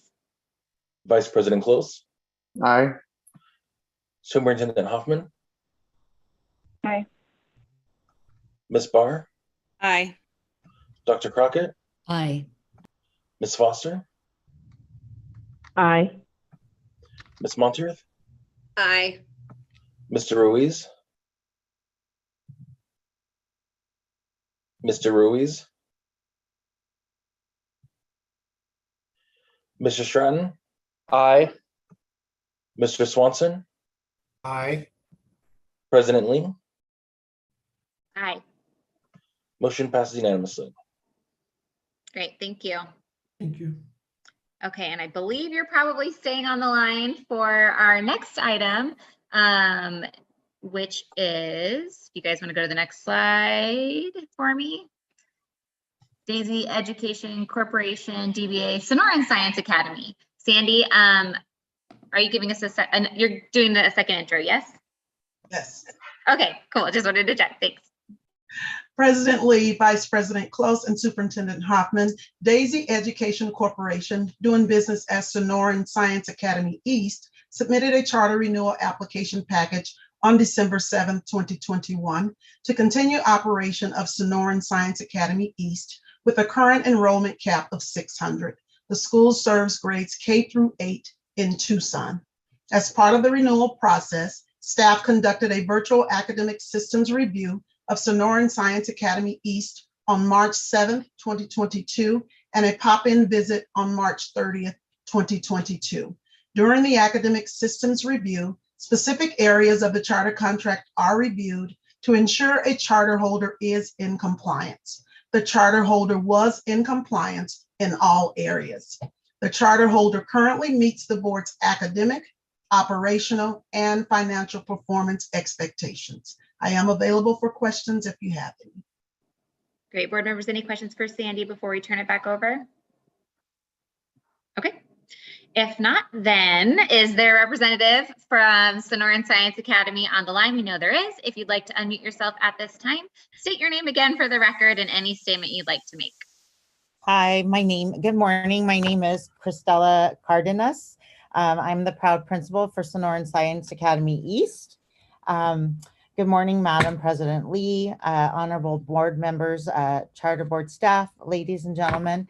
I'm here just to talk with you a little bit about Sonoran Science Academy. Broadway, which opened on Tucson's east side as a direct result of parent demand.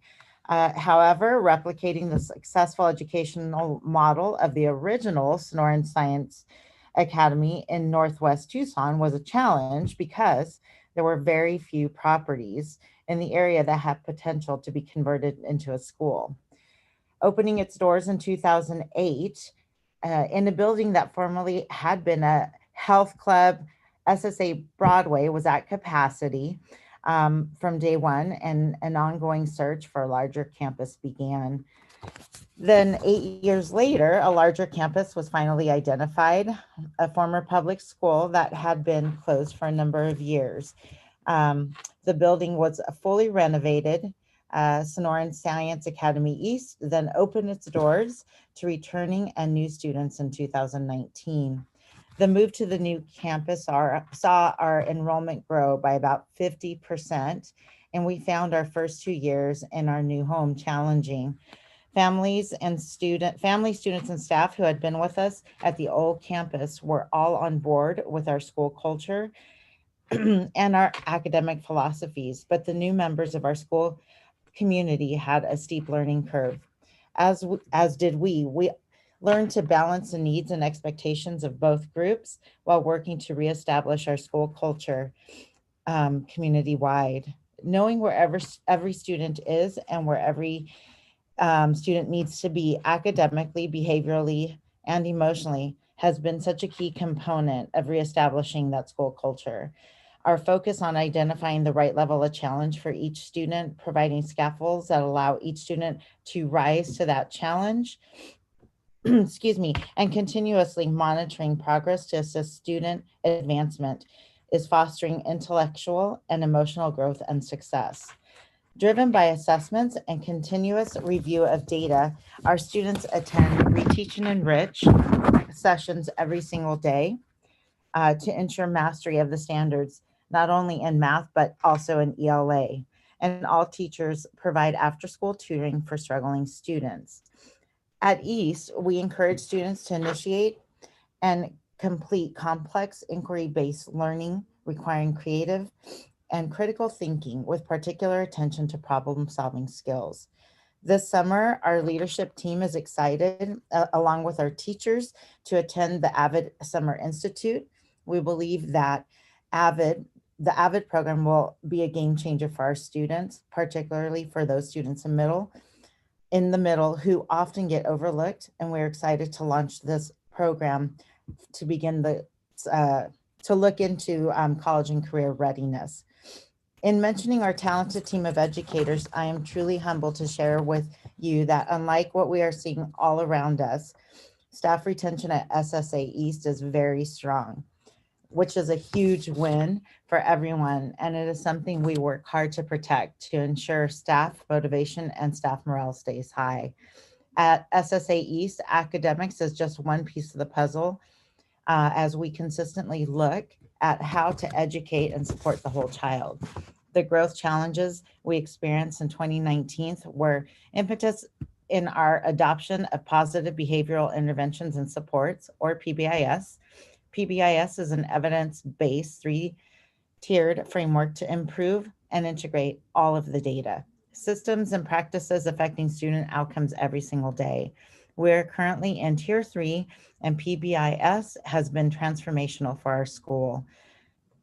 Our PBIS core values are respectful, responsible, and kind, and our wonderful guidance counselor delivers weekly social emotional learning lessons to all grades to support specific life skills and students' social emotional needs. With our entire school community now embracing our values and vested in our culture, our students are again participating and winning awards in STEM-focused competitions like the Southern Arizona Research Science and Engineering Fair. Our students are also taking full advantage of the extracurricular opportunities and advanced programs we offer, including after-school sports and Saturday and school break sports camps on our new fields. In addition to in recognizing the needs of our immediate neighbors, our school houses a DES approved third-party program that offers an affordable, structured before and after care program, as well as campus school activities during holidays. The last piece of the puzzle that is so important to individual student success and the school success is parental involvement. And I think the growth of the school-parent relationship is one of the things that we are very proud of. We've worked so hard to develop that relationship. The work was made, was much harder by COVID, but with COVID restrictions lifted now, we have been so thrilled to see so many of our parents actively engaged in their students' education and volunteering on our campus. And in short, I am honored to be here today to speak to you about SSA East, a school serving a community that had lost its neighborhood school. But I am thankful that our school is providing a STEM-focused education to our majority minority student body. And I am grateful that families are able to choose our school if they feel is the best fit for their child and their family. Sonoran Science Academy is an amazing school community, and I always welcome and invite any of you to come visit us. And I thank you so much for your time, and I'm open to any questions or comments. Board members, are there any questions or comments? No, I think you did a good job addressing what I have, which was essentially, you know, you saw that significant decrease in FY19, and so I just was concerned: is this a trend? You know, what's happening here? And so I think you explained that well. And I know I've been a part of schools that have had that huge increase and, you know, huge student increase, which is great because you need, you know, butts and seats to fill the building you just built, but it can definitely take a year to get students acclimated and to see the growth, you know, that full year of growth that you want to see. So and surprisingly, like your ELA data from FY19 to FY21, while it went down 6%, is less than kind of what I've seen, you know, at other school sites. So it sounds like, you know, just staying focused on, you know, getting that increase back up. It'll be interesting to see where your data is at. Just curious, how is your benchmark data, and are you confident you think there'll be an increase from the FY21 data? Absolutely. Right now we are providing, we do formative assessments, weekly and biweekly ELA and math. That is why we have reteach and enrich built into our schedule. We did have great growth percentage, maybe not as high in proficiency, but we did have great growth percentage over the last year in the SGP, in ELA and math, and also for our EL students. But our benchmark data, we do 3 diagnostics a year. We do them at the beginning of the school, mid-year, and then at the close to the end. But in between, we also have our benchmark assessments. As you heard my colleague before me spoke, we do have our benchmark assessments that are done quarterly to be able to provide extra data. And we're seeing tremendous growth happening currently, and looking forward to see what we're going to get this year. So we've got a lot of pieces that have been implemented this year with this, along with these new formative assessments that we've been utilizing, and our teachers have been utilizing them to fidelity. And it's been nice to be able to see the continuous growth and even be able to laser-like focus on our tier 3 students when we review the data from our, not only our diagnostics, benchmark, and our, you know, common formative weekly assessments, bi-weekly assessments. Yeah, no, that's great. And even just something you mentioned growth, and I always like to look at a school's FACE score because I think, proficiency tells a story, but not the story. And, your students are coming in, at least according to this, significantly lower than your partner campus. And so they're coming in at like 49% or 40% in ELA and math. And, you're growing them to 67%, 56%. So we're definitely seeing growth, the longer they stay with you. And I, for one, that's what I like to see, just that you guys are growing students. And so that I think is great. So thank you. Yeah. So with that, I have no other questions.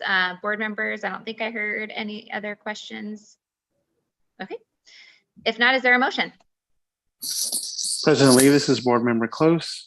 I move based on a review of the information provided by the representatives of the charter holder and the contents of the application package to approve the charter renewal application package and grant a renewal contract to Daisy Education Corporation, DBA Sonoran Science Academy East. Is there a second? I'll second. This is Board Member Stratton. Thank you, Board Member Stratton. Aaron, could you do the roll call, please? Vice President Close. Aye. Superintendent Hoffman. Aye. Ms. Barr. Aye. Dr. Crockett. Aye. Ms. Foster. Aye. Ms. Monteith.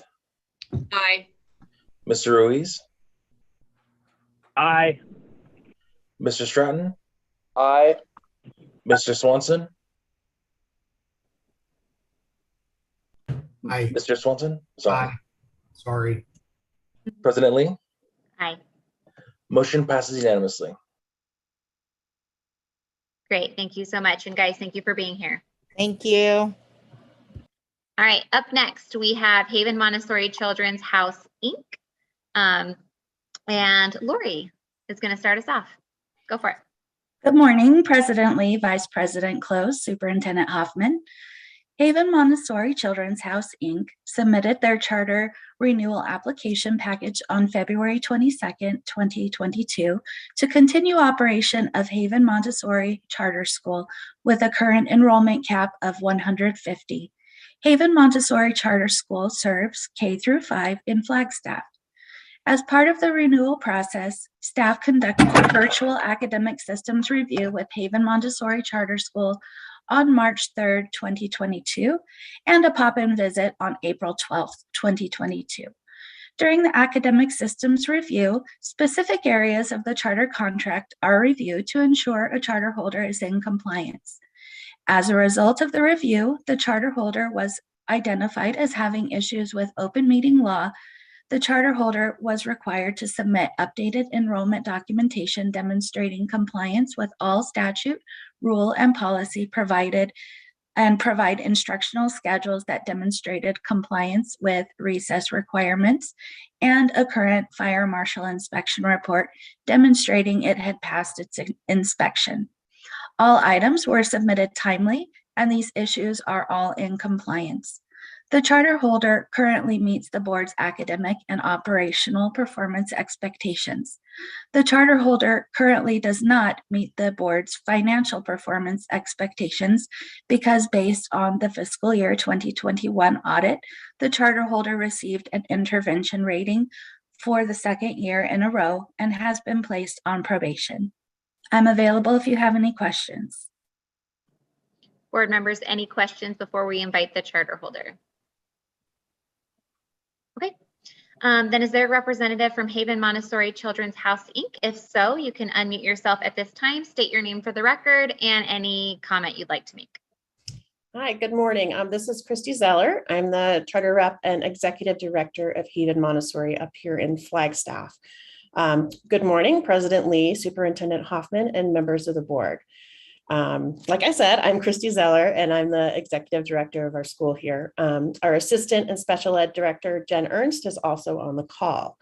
Thank you so much for the opportunity to provide information and answer your questions as we seek renewal of our charter contract. First, I would like to thank the charter board staff, especially Ms. Reed, Ms. Rico, Ms. Leader, and Ms. Hannah. We truly appreciate their support as we have navigated this process. Charter board staff professionally guided us through correcting compliance issues, and we are pleased that all of the boxes are now checked to ensure equal access and transparency for all. I am deeply proud of our school. I started with Haven when our original charter was granted in 2008. At the time, I was a parent of 2 young preschool students, both now in high school, and recognized that I really wanted to be a part of this special place. Our accomplishments at Haven are many. Here are a few brief highlights. In 2015, we purchased our building located within walking distance of Northern Arizona University. This was a critical step in securing the long-term stability and success of our school. Our school has earned an A letter grade since the inception of that system. Our teacher and student efforts since the 2018-19 school year have provided us with welcome results-based funding. These monies have rewarded our valued teachers with bonuses and expanded opportunities for professional development to enhance student success. Our teachers are highly qualified, experts in child development, passionate, and devoted to their students. They are the heart of our school and deserve so much recognition for their efforts. None of this would be possible without them. The entire Haven community, including these committed teachers, our governing board, staff, parents, and children, is very cohesive, and we all work together to foster the academic as well as social emotional development of our students. We value our community partners and consistently seek opportunities for collaboration. Just this semester, our elementary students partnered with Flagstaff Vice Mayor and the City of Flagstaff's Division of Water Services. Our students participated in a public education campaign on the negative effects of pet waste to our groundwater system. This began when our students identified a problem, pet waste, in the park down the street from our school. They sought solutions through civic engagement and culminated with a presentation to the City Council. As you can imagine, the aptly named Poo in the Park campaign also provided a lot of opportunities for giggles in the classroom. This is just one example of the experiential child-driven learning that exists at Haven Montessori as we guide our students through their global education. We are committed not only to providing a robust curriculum that exceeds Arizona state standards, but also cultivating this global education that encourages citizenship, critical thinking, and fostering respect to self, others, and the earth. All of our decisions and planning are guided by our mission statement to provide a rich and nurturing educational experience for all children that will inspire peaceful relations and a lifetime love of learning. Of course, we have experienced our share of challenges, especially over the last 2 years. We all first heard the term COVID-19 in December of 2019. The adjectives that we use to describe the pandemic now seem overused, but truly it has been an unprecedented time for which no playbook existed. The pandemic impacted Haven in unique and specific ways. The challenges posed by remote learning profoundly affected our bottom line over the last 2 years. We've learned a lot, and we're taking these lessons with us as we move forward. As you heard, we are currently categorized as being on probation at the lowest risk level, which is level 3, as a result of our fiscal performance in FY20 and FY21. I contribute this to several factors. First of all, we did hesitate when the first round of PPP funding came out. It was unclear to us at the time if we were actually eligible. We sought guidance from our auditor as well as the Charter Association, and our board opted to take a more conservative route. The culture of our school is such that we wanted to avoid any appearance or a reality of taking money from a limited pot that might have benefited less privileged populations in our community and statewide. However, we did apply for and receive the PPP funding in the second round as the pandemic wore on. In hindsight, had we accessed that funding sooner, it certainly would have positively impacted our bottom line very dramatically. Fortunately, we did not have to lay off a single employee, and I would say that our team has become more cohesive than ever through this experience. Secondly, we love the fact that we are a small but mighty school in Flagstaff. However, that means that the net loss or gain of even a handful of students has a material impact on our balance sheet. While our ADM has experienced a slow decline, we are optimistic for the 2022-23 school year. Currently, we have a projected unweighted ADM of 84 for the first day of school in August 2022. This number is based on families that have re-enrolled or accepted openings from our lottery. Our highest ADM in the history of school was in FY18 and was about 81. There's been a slight decline since then. However, we do feel confident that we will rebound in FY23 with an ADM level that is higher than our previous peak. As you review the financial performance report, you will observe that our third quarter report reflects adequate process and meeting of standards in all areas that can be evaluated prior to year end. We have no reason to believe that we will end the fiscal year differently and expect to move out of probation after our FY22 audit this summer. In sum, the pandemic has significantly impacted the financial picture of Haven Montessori. However, we do firmly believe that we have made progress in our recovery and will continue on this positive trajectory. We have worked diligently to conserve costs and seek creative and innovative ways to supplement and grow our revenue streams. We are grateful for the robust charter system in the state of Arizona. Parents deserve the right to choose the free and appropriate education that best suits their children.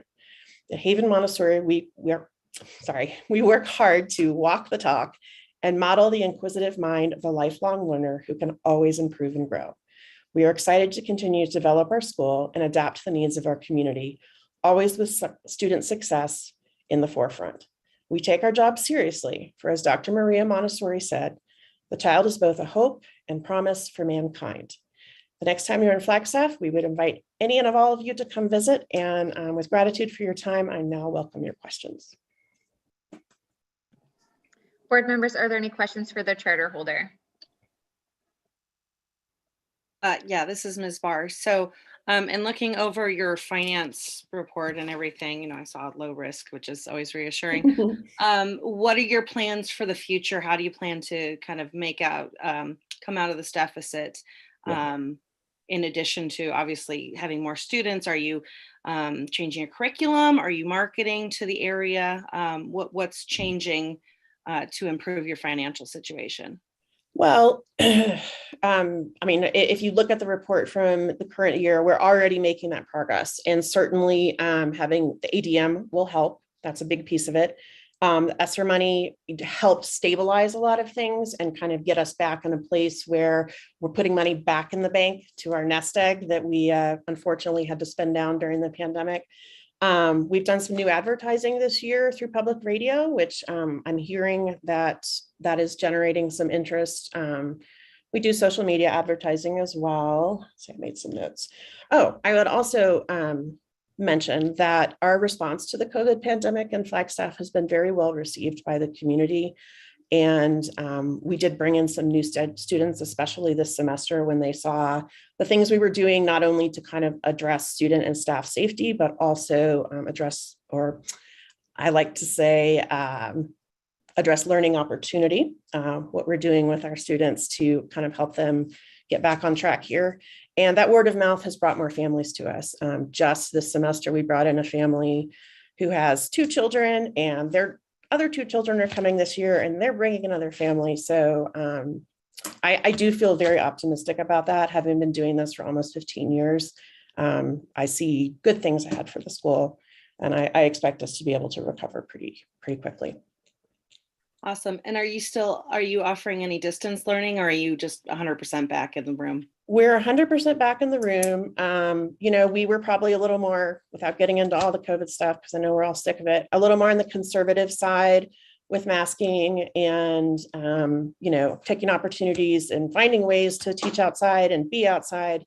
And I think, as controversial as this whole thing has been, there has been a group of families who were looking for that kind of environment for their kid. And I think, I think word got out, and that's helped us for sure. Awesome. Thank you so much. Thank you. Board members, any other questions or comments for the charter holder?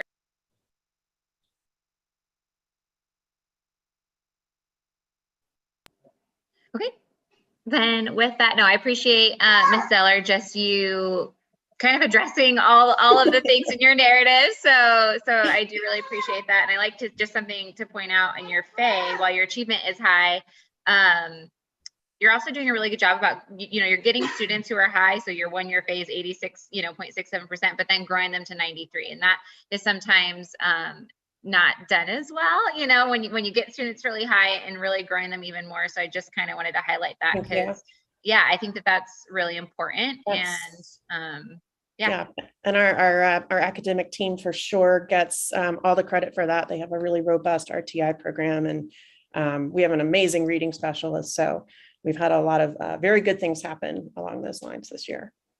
Awesome. Okay. Then with that, is there a motion? President Lee, this is Board Member Close.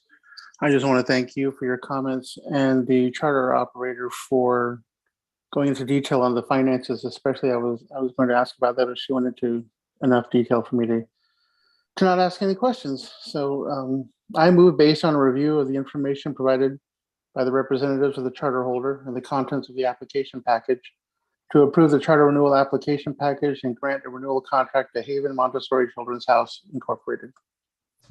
Is there a second?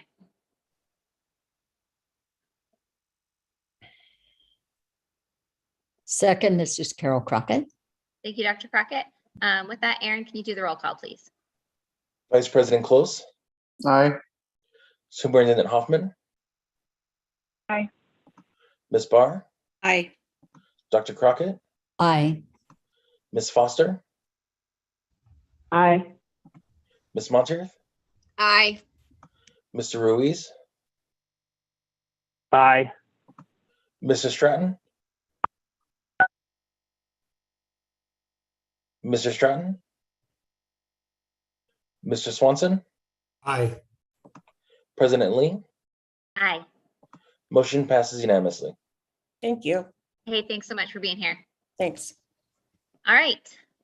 Our last charter renewal on the agenda is West Valley Arts and Technology Academy, Inc. And Lori, you're up. Well, hello again.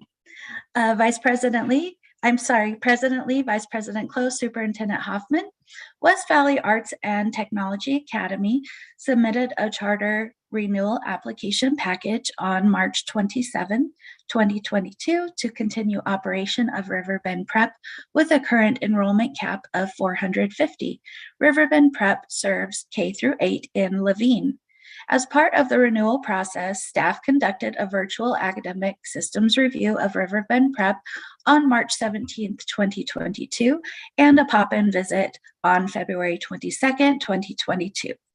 As a result of the review, the charter holder was required to submit evidence of corporate board alignment with ACC, fully compliant enrollment documentation, updated instructional schedules that demonstrate compliance with recess requirements and move on when reading, and an administratively complete instructional days request. All issues were brought into compliance by the required deadlines. The charter holder currently meets the board's operational and financial performance expectations. The charter holder does not meet the board's academic performance expectations because the school operated by the charter holder was identified for comprehensive school improvement in fiscal year 2018. The representative of this charter, Mr. Catton, has only been with this charter since fall of 2020 and since that time has demonstrated his desire to learn and better understand the board's processes and expectations through his attendance at Charter Rep Boot Camp in January and his constant communication with board staff. I'm available if you have any questions. Board members, are there any questions for Lori? Okay, if not, then if the charter holder, if the charter holder is on the line, you can unmute yourself at this time, state your name for the record and any statement you'd like to make. Good morning, good morning, good morning, President Lee, Vice President Close, Superintendent Hoffman, members of the executive team and staff of the ASBCS. Thank you so much. I am Rob Catton, proud principal of Riverbend Prep here in Levine. I want to first thank Ms. Reed, Ms. Rico, and Ms. Hannah for their work with me and our charter through the process of renewal and making sure we're in compliance. They've been invaluable in that effort. So again, thank you so much. Wanted to share with you today, members of the community, some of our successes and some of our challenges during the renewal process. As mentioned, Riverbend Prep, we are a school located in Levine, Arizona. We represent kinder through 8th grade and currently have 268 scholars enrolled in our campus. Our current free and reduced lunch rates, at least over the past 3 years, have been approximately 83%. We do have an 8% ELL population, roughly a 9% ESS or Special Student Services population. As you're aware, and has been alluded to by so many other representatives of charters here, the past 2 years have been pretty significant as far as challenges and aspects of our lives with COVID-19, impacting not only our scholars and their families, but our teachers and staff here within the school. from being fully remote to hybrid to in-person learning, masking, testing, closing classrooms, concerns about staffing and finding subs. We've run the gamut, as again, I'm sure many of our scholars in other schools have as well, but we've persevered and we've made it through. As Ms. Reed mentioned, my first 2 years, not as a principal, but as a principal of a charter school. So that's been a learning curve for me as well. Part of my goal brought on in August of 2020 was to help improve the academic progress of the school, the goals of moving students forward specifically. One of the things that I noticed as far as our low achievement based on the 2021 AZ merit data, we did have the hybrid model for students and consistent, however, consistent, actionable feedback. Informative assessment were not necessarily key pieces of that for our scholars who were, especially those who are remote.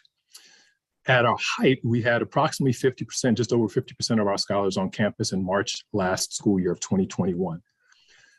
We did have a system where we had packets were dropped off and sent to scholars on a weekly basis. We also did have online access to teachers via Zoom, as well as a MobiMax platform to address those learning gaps and deficits. However, even those pieces proved not to be quite enough.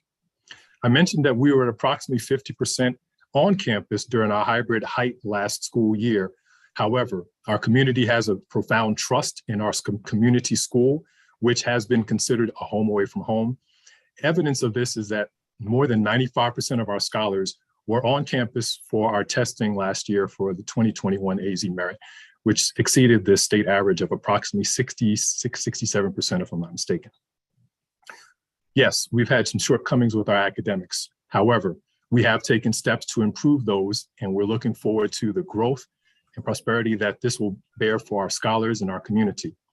Specific actions that we have taken.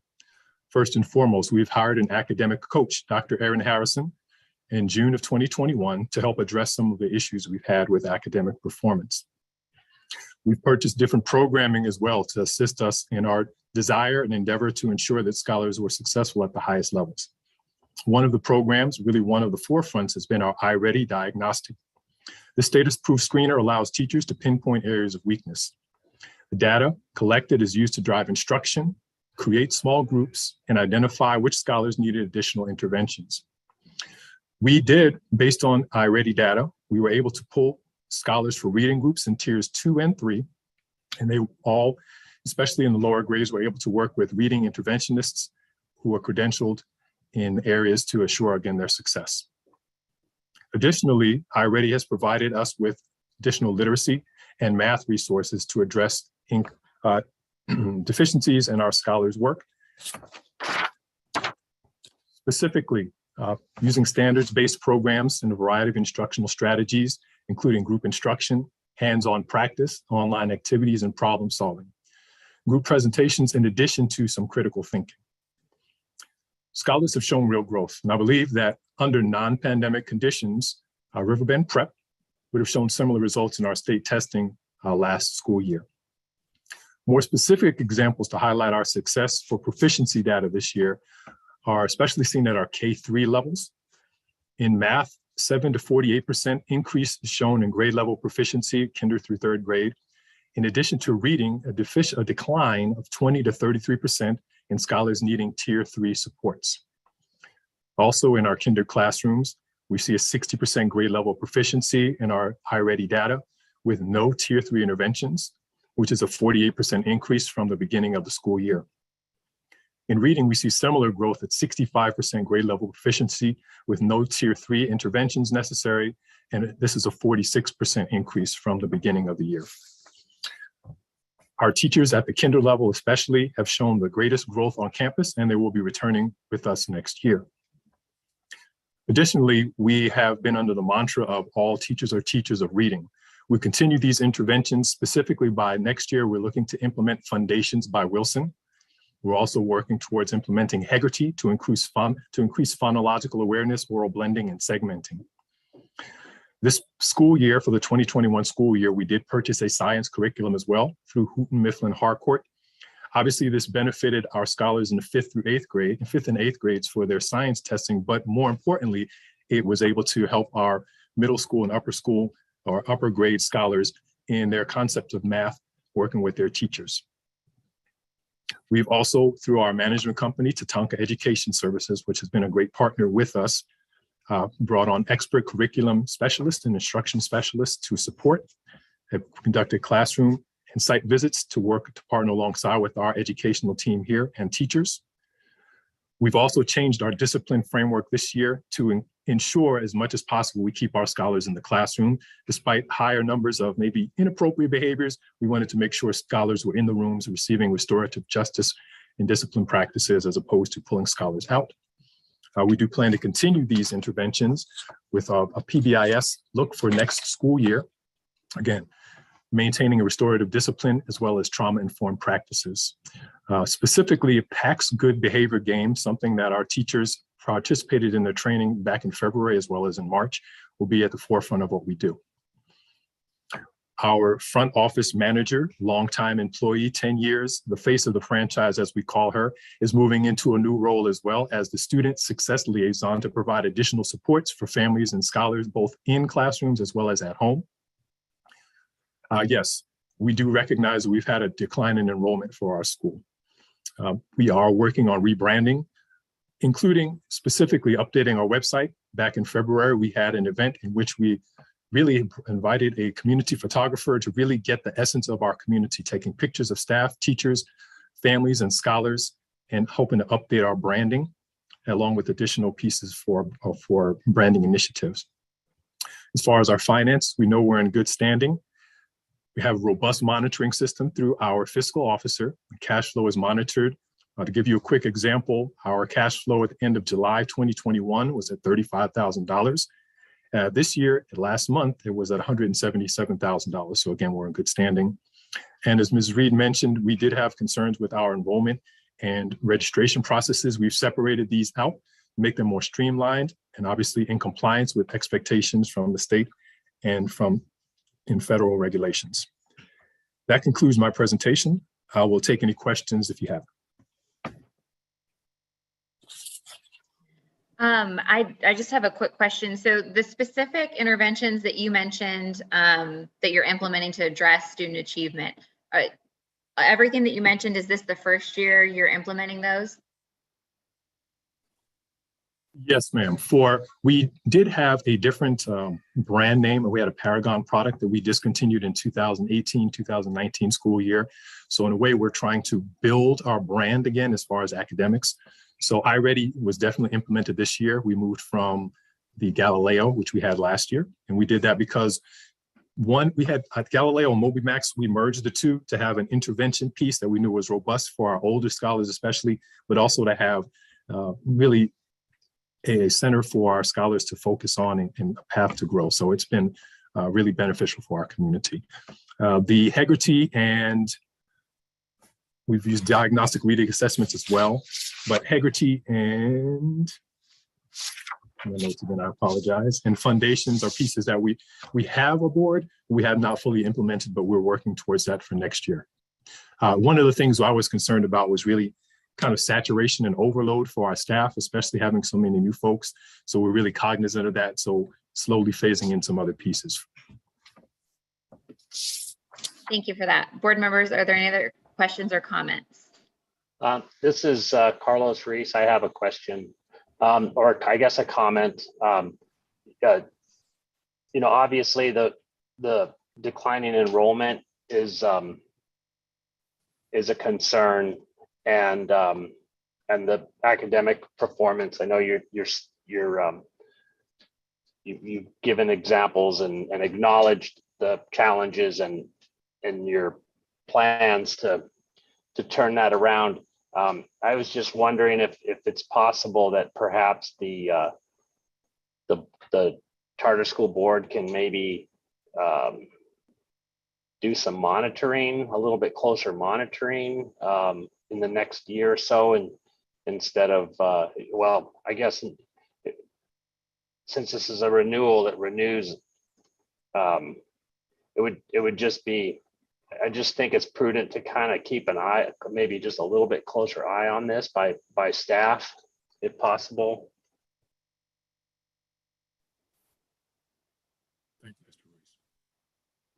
I'd be happy to address that. So as the individual that oversees the team that does our reviews, we can absolutely put this charter. So typically this charter would be up again for review in about 5 years. We are attempting to get into pop-ins, school pop-in visits yearly, but we're not quite there yet. So we can definitely put this charter on kind of an additional monitoring schedule to take another look at this charter next year from an academic systems perspective and a compliance perspective, if that's something the board members are concerned about. All of that being said, it is important, and I know this question is coming from a newer board member, so I do want to make it clear that board staff does get state letter grades each year. Every school in the portfolio is evaluated based on that state letter grade. And as long as the school receives an A, B, or C letter grade, they would meet the board's expectations, academic performance expectations.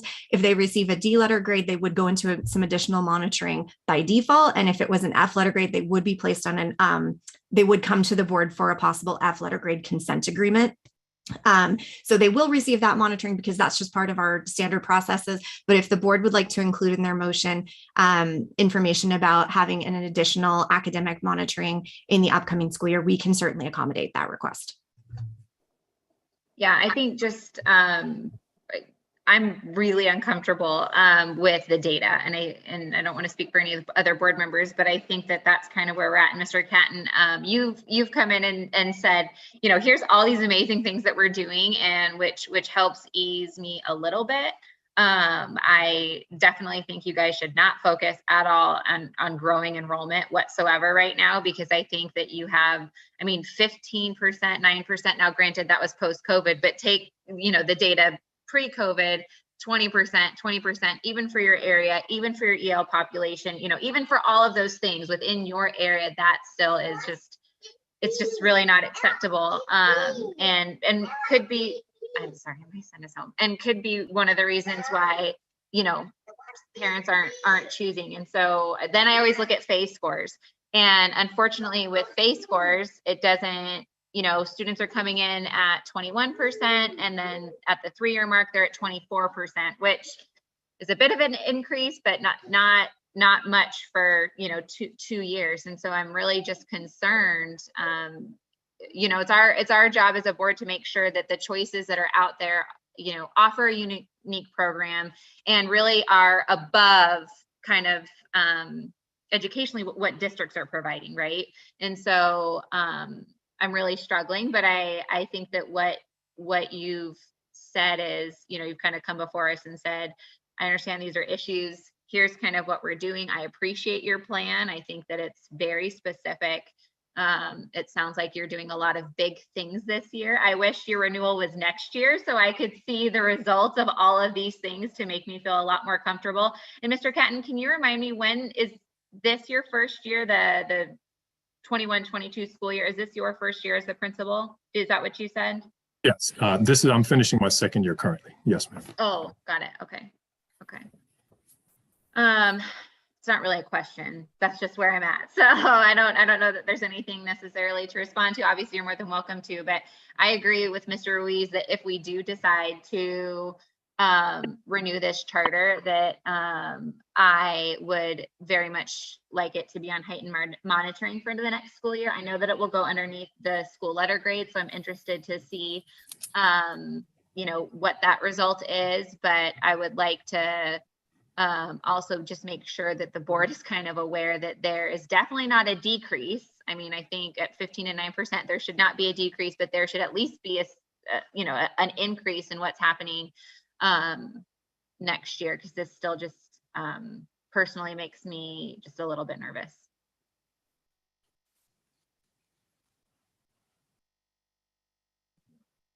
This is Board Member Christina Foster. Question: in reviewing the information, some information was supposed to be submitted last week from Move On Reading.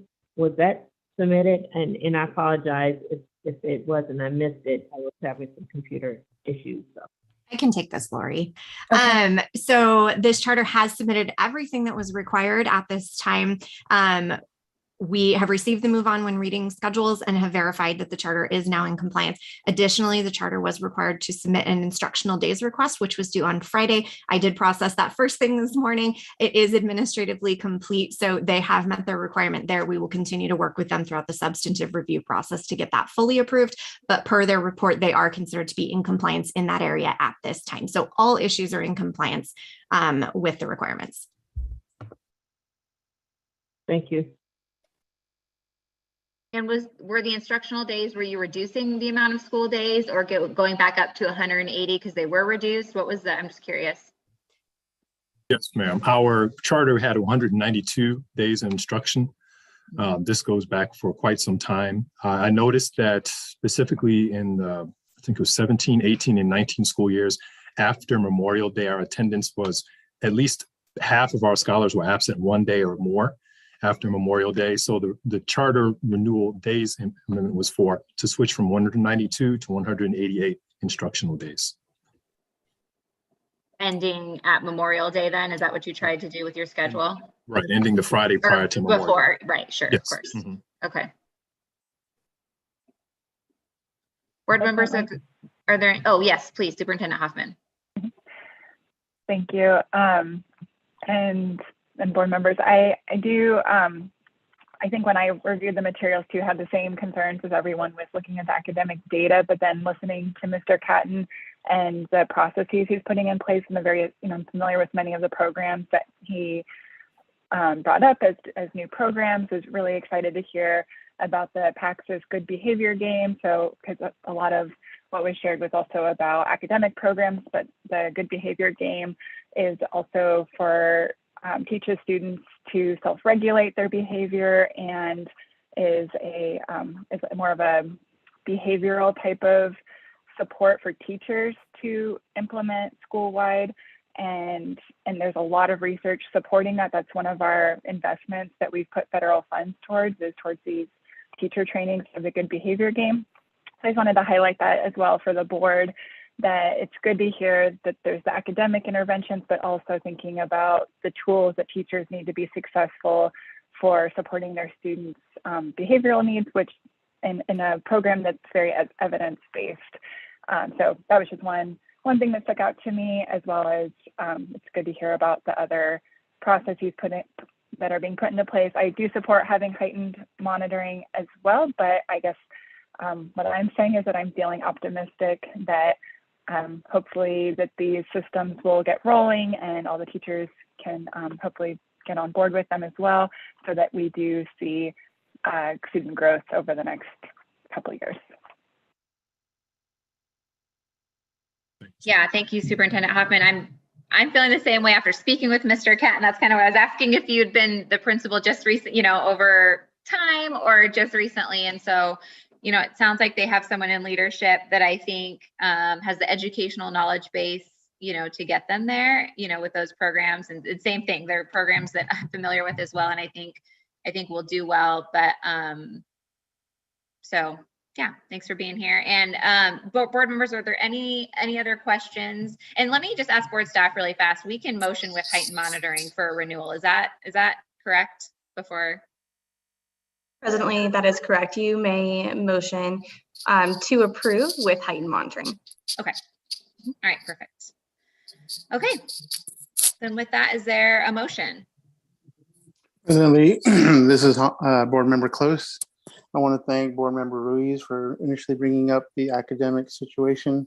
Obviously, the academics presentation was concerning, to say the least, but echoing you and Superintendent Hoffman, I am optimistic as well.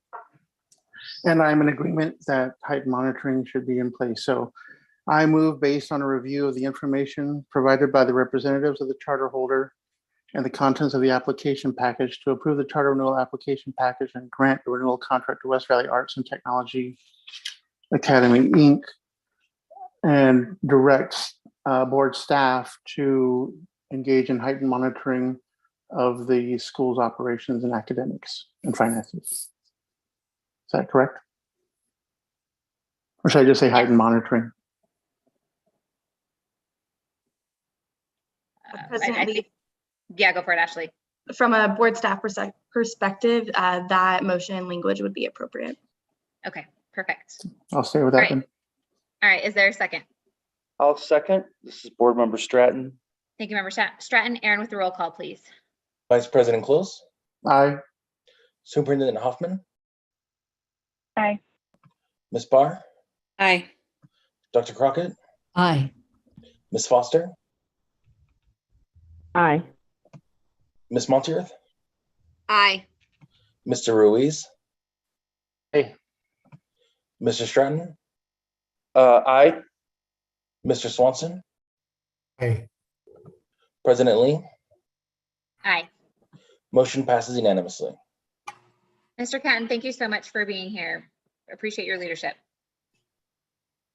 Thank you all. Thank you. All right, moving on to agenda item J1A, Phoenix Advantage Charter School, Inc. And we have Joanna. Yes. Good morning, almost good afternoon, President Lee, Superintendent Hoffman, and board members. Today, you will be exercising your authority as outlined in the board's operational performance framework. If the board determines a charter holder does not meet the board's minimum operational performance expectations, it shall consider the charter holder's non-compliance and may subject the charter holder to additional charter oversight as outlined in Article 6 of the Arizona Administrative Code, including issuing a notice of intent to revoke the charter contract. Pursuant to this rule, Phoenix Advantage Charter School, Inc. has been placed on the agenda for the board's consideration. Before I provide you a brief summary, as we do have new board members, welcome, I'm going to provide you an overview of the board materials prepared for this agenda item. They include an executive summary detailing the charter holder's operational issues, including a summary table on pages 3 to 4, outlining which measure was rated a does not meet standard. Second, a charter holder profile containing the governance structure, state assessment data, student enrollment and demographics, nearby schools comparison, and academic, financial, and operational performance dashboards. Lastly, the reports and communication timeline sent by board staff to the charter holder to address all operational issues. This charter holder is being considered at this board meeting because it has received an overall rating for fiscal year 22 of does not meet the board's operational performance due to having at least 6 of the 9 operational performance framework measures being rated does not meet standard.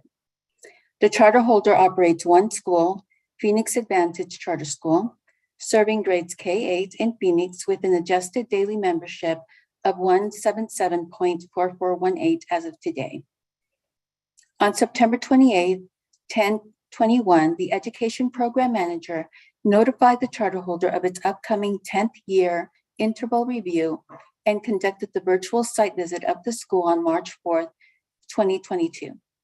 During the site visit, several compliance issues were identified, resulting in the charter holder failing to meet the minimum operational performance expectations.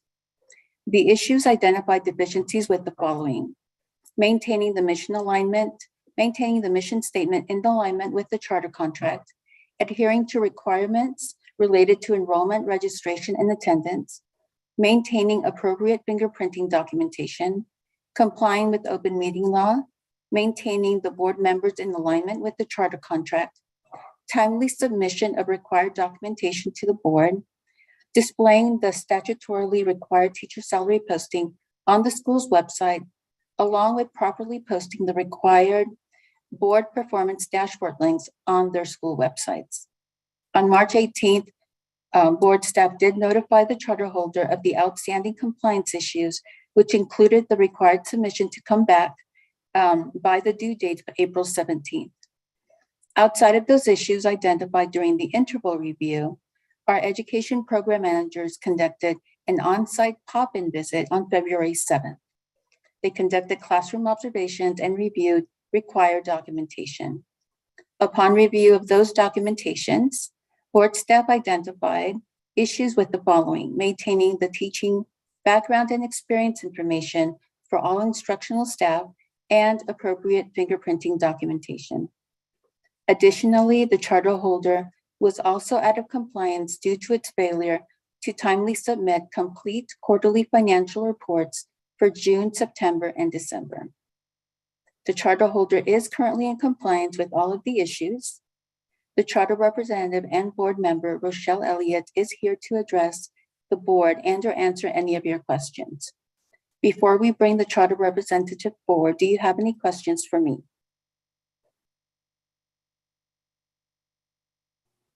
All right, hearing none.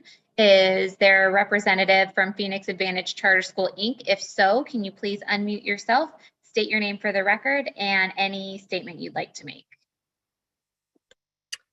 Good morning, Madam President Lee, board members, and Superintendent Hoffman. I'm Rochelle Elliott. This is my 4th year serving as superintendent and principal of Phoenix Advantage Charter School, and my 34th year in education. Phoenix Advantage Charter School has been a K-8 charter school in Central Phoenix since 2004. We are an urban school serving Title I students and our community. Our motto here is Ubuntu. It's Swahili for I am because we are. It takes a village to raise and educate our students, and we are a community school providing resources to our families in all areas of life. As a result, we have a full-time social worker and many community partnerships that provides food, clothing, mental health, and physical health resources to our students and family. As the only administrator here at Phoenix Advantage Charter School, I do not believe in a top-heavy administrative staff. I take many of those responsibilities on myself. I have a front office registrar, and with that, and with the review that was given us, we have started our processes to put in place and prevent non-compliance issues in the future. First and foremost, it's evident that I need support. So my reading specialist has now been certified as a vice principal through the Arizona Department of Ed, and with her assistance with the registrar and several staff members, we have the identification of our non-compliance issues. We are currently analyzing the effectiveness of our resources and processes. We are identifying the responsibilities and the delineation of those responsibilities. The delineation of the level of responsibility, this is huge for us here. What responsibilities lie at the school level and what responsibilities need to be at the, what I call district level. We are comparing our needs to our wants, providing training where needed, as well as consistency and accountability with weekly front office meetings and updates. The identification of the root causes that we've been given through our review. We are making sure that we stay on track with the changing laws and regulations that are put forth through the Department of Education and the Charter Board Association. Again, we are involving and hiring appropriate employees to help and assist us with making sure that specifically all the paperwork that was out of compliance stays in compliance. Making sure that we follow all the procedures, and again, the regular internal audits. This summer, we've already put together a committee to adopt a appropriate reading curriculum with scope and sequence, pacing guides, and resources. We will be reviewing our math curriculum. Does this curriculum serve the student population that we have here at Phoenix Advantage Charter School? And making sure that all of our teachers are highly qualified or teacher interns from accredited teaching programs with all the specific paperwork in place, fingerprint cards, certifications, etc. With the financial reports, we now have a new business manager that is on top of the requirements that are put in place by the Charter Board Association, making sure that all of those reports are submitted in a timely manner. Board members are fully on board, making sure that we are in alignment with our board meetings, open meeting laws, as well as staying in alignment within the Charter Board Association. Our mission is going to stay until next school year, when I can put together a panel of teachers and parents and students to come in, help us review the current mission that is in place, and determine if that mission will currently serve us where Phoenix Advantage Charter School is at. I want to thank you all for your time and attention, and I am open for any questions you may have. Thank you for that. I guess I just have some questions about your academics. So in, post-COVID, our 8% ELA is alarmingly low. And I'm assuming it will, and let me not assume, I'm assuming that the math is redacted due to how low the passing percentage is, or is it due to because you had 98%, over 98% students tested. So I'm assuming it's not due to the end count being less than 10. Is that accurate? Right. Okay. But okay, so let's kind of take post-COVID off the table, but looking at pre-COVID academics, right? So in FY18, you're looking at 14% and 18, then FY19, 18%. In math, you're looking at 13% and 12%. So I'm just curious, at those times, did you address like your reading program and your math program? And if not, why? I was hired here at Phoenix Advantage Charter School as a superintendent 2 weeks before the school year started in 2018. When I came on board, there was not one staff member that was highly qualified.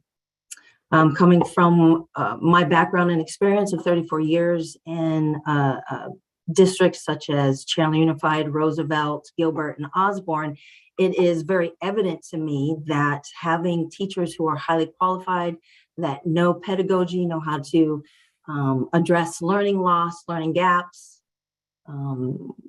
be able to deliver quality education. That was my first concern here when I came in as superintendent. The staff that I came on board with was the staff that I led with because of the lack of time, addressing those needs as well as we could with a lack of knowledge of teachers, being able to come the next year and hire almost all highly qualified staff, making great gains, specifically in our TSI. That first year, implementing targeted intervention, and then coming back in March, we immediately went into lockdown because of COVID. So I had a full year as a superintendent here to address those issues, and prior to March COVID hitting, then unfortunately going into all of the COVID issues that we had. Thankfully, through our ESSER grant, I was able to purchase one-on-one computers for all the students, that we were able to make sure, because of our Title I students, they did not have technology at home, internet service at home. So we were able to have a partnership with Cox that thankfully, well, through COVID, they provided $10 internet service to all of our all parents and students. We actually funded quite a bit of that for our parents. So lack of resources through that time was really hit us hard here at Phoenix Advantage Charter School. Coming out of that, now that we are in full person, it's been intervention. I am looking forward to seeing what our scores are with the Azella. Looking at those, we've had some great scores with our K3 group reclassifying, and once those new scores come out for state testing, seeing where those deficiencies are as well. But constantly reviewing where our students are through Illuminate. We have FastBridge, has the dyslexia screener, and those FastBridge reports are amazing. You can actually drill down to where the actual academic issue initially started. So we have 8th graders who are reading on a 3rd grade level. So we're able to take those 8th graders with all of that data and bring our interventions down to where their specific learning gaps started. It is a slow process. We are a small staff, but we use our resources very well. And I guess, could you also address the facts? I'm really concerned. So typically when we look at proficiency, the next thing I like to go to is FACE scores. How are you doing with growth, right? Because schools are different. And so there's not one measurement of success academically, that's for sure. But then I have major concerns that, your 1 year FAE, you have a 30%, comes in at 30% passing for ELA, 24 for math. But then by the time they're a 3 year FAE, they've dropped significantly. In fact, over half in ELA, 14%, and in ELA, and then to 0.39% in math. So I guess I'm just a little concerned as to why you've waited now. I mean, don't get me wrong, I hear what you're saying. You came in, COVID happened. But why this summer, like we're addressing, curriculum or new things that are going to be happening, and why it hasn't been done in the past. And maybe then also like why are students essentially not going the opposite way, I guess, when they attend your school? We have existing curriculum, HMH and Saxon. And so the teachers have been doing their own research. How do those curriculums relate to our student population, socioeconomics, as well as if you were to look at the data. Once COVID hit, we had almost a complete turnover in our students. The students that were here when I started at Phoenix Advantage Charter School went back to their home schools. I wish this was a community school, but it's not. We are smack dab in the middle of Phoenix Elementary, Madison, Osborne. And so those schools, they offer great education, except for the students that find themselves that perform better. They're not getting bullied here. They come to charter schools for different reasons. So when it comes to those scores, if you were to compare apples to apples, that's difficult because we're a transient school. We have turned over our student population, like I said, almost 100% since COVID hit us. So addressing those needs, we have documentation where we've received students from online schools and other schools where IEPs are incomplete. They haven't followed through. We are now being able to, with being in person, identify our special ed population, other students with severe social emotional needs. I've called crisis team multiple times this year. There's just a lot of unfortunate issues that are on top of the academics, and to be able to get a child to sit down and learn and focus in a classroom, there are many other concerns that we are addressing to be able to get them to do that. So it's not that we haven't addressed curriculum. We do have a curriculum in place that teachers in the past have said works for them. But again, like you said, looking at the scores, something is amiss. Is it the curriculum? Is it the teachers in place? And so again, looking at all of our processes and evaluating where we sit, what's working, what's not working. So what do you think contributes to your population being your student population being so transient? We bus students all the way from 67th Avenue in Lower Buckeye currently. Though we used to bus over 20 students from that area, now we've got about 5. Students are on the bus in the mornings, close to 2 hours. To get them home, it could be longer depending on traffic. This school was, when I look back at when I first started, there were a lot of students that went to school here because of tradition. Their parents went to school here, their grandparents went to school here. So busing them from many miles away from the school, those long transportation issues. Now we're marketing closer to the school in multiple ways, flyers, door knockers, we knock on doors on Wednesdays to talk to the parents in the community behind us. It is gentrifying. Those homes that used to sell for $250,000, now within the year are upwards, and with inflation, they're going for $500,000. You look at our school, the actual building of our school, the facility management of this building was not there. It is a 63,000 square foot school. We have 49 HVAC systems on the roof. Facility management alone takes up a huge amount of time. So the building is currently up for sale. We do have an owner, which will help us financially. Lots of moving pieces going on here to help us get Phoenix Advantage Charter School in a place where we can have a better building, offer a better facility for the students. We have a great STEM program in place. We have 2 teams that have qualified for nationals in Houston, Texas. We have a lot of good things going on here. We've just been hit in all different directions. So now with this audit saying paperwork was a concern, laws, regulations, now drilling down to specifically what matters in each area as we move forward. Okay, thank you. Sorry, I don't want to take all the questions. So board members, does anybody else have any questions or comments? This is Jessica. I have a couple questions. Sure. First question I have, could you talk us through, you mentioned, I want to go back to when you mentioned that you had some students come in that had incomplete IEPs. And then in talking about curriculum, I want to drill down even further and look at if you have these students coming through, what's your process to identify, what does your RTI program look like?